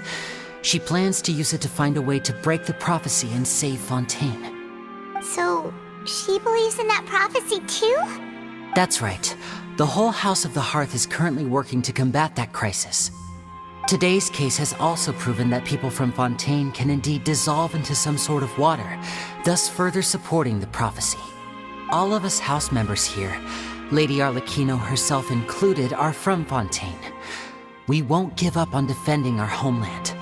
To us orphans, the only connection we have left to this world, apart from our family, is our homeland. So, from small deeds like distributing magic pockets to huge schemes like stealing a Gnosis, everything is aimed at dealing with that prophecy. It's all right. I understand. The only thing I can do is relate all this to you. I just hope you can understand that even as a member of the House, I have never stopped making my own decisions, and that I believe what I'm doing is right. If you should need anything at all in the future, feel free to find me. I will do my best to help you, as plain Linny.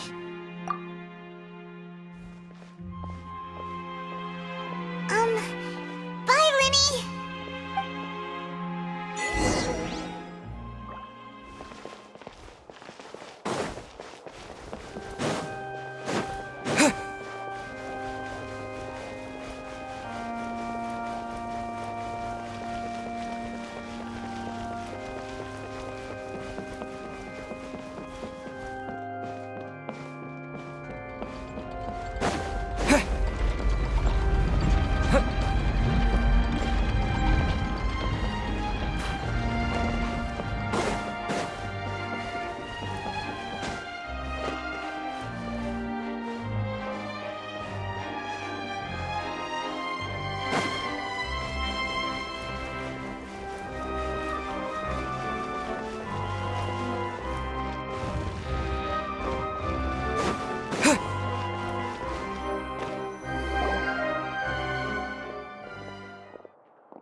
was with the disappearing act you pulled right as the trial ended. Were you looking for us, Navia? Well, this whole thing isn't exactly over, is it? I do feel that we're getting closer to solving the serial disappearances case, though. Don't you? Huh? What's wrong, my dear partner? Besides, are you sure we're the ones who can crack a case that's been cold for decades now? And given that there's new evidence from the trial, there should be a trail of breadcrumbs for the Hydro Archon's people to follow now, right? Ah, I see. Well, I won't lie. I'm a little shocked to hear that from you. But I suppose you are just travelers who have only arrived in Fontaine after all. Sorry. I might have been too presumptuous. Don't say that, Navia. Ah, and we were having so much fun investigating with you, too. It was like having new waters flowing into a stagnant mire, causing new hope to spring forth, and the reflection in the murk to become clearer. Well, sorry about that. I'm a bit prone to nostalgia. Wait, shall we have a farewell meal? You know, to commemorate our time as partners? Huh? Do we really need to get that formal? Well, guess you really did treat us as partners, huh? Well, I'd just like to have a proper ending to every important memory. That way there are no regrets later. Anyway, it would just be a meal, so it shouldn't take up too much of your time. You don't have to twist Paimon's arm. If Boss Navia's treating, count Paimon in! Oh, wonderful. In that case, why don't we return to the court of Fontaine and head to the Hotel de Boer? I believe we'll make it just in time for dinner. All right then.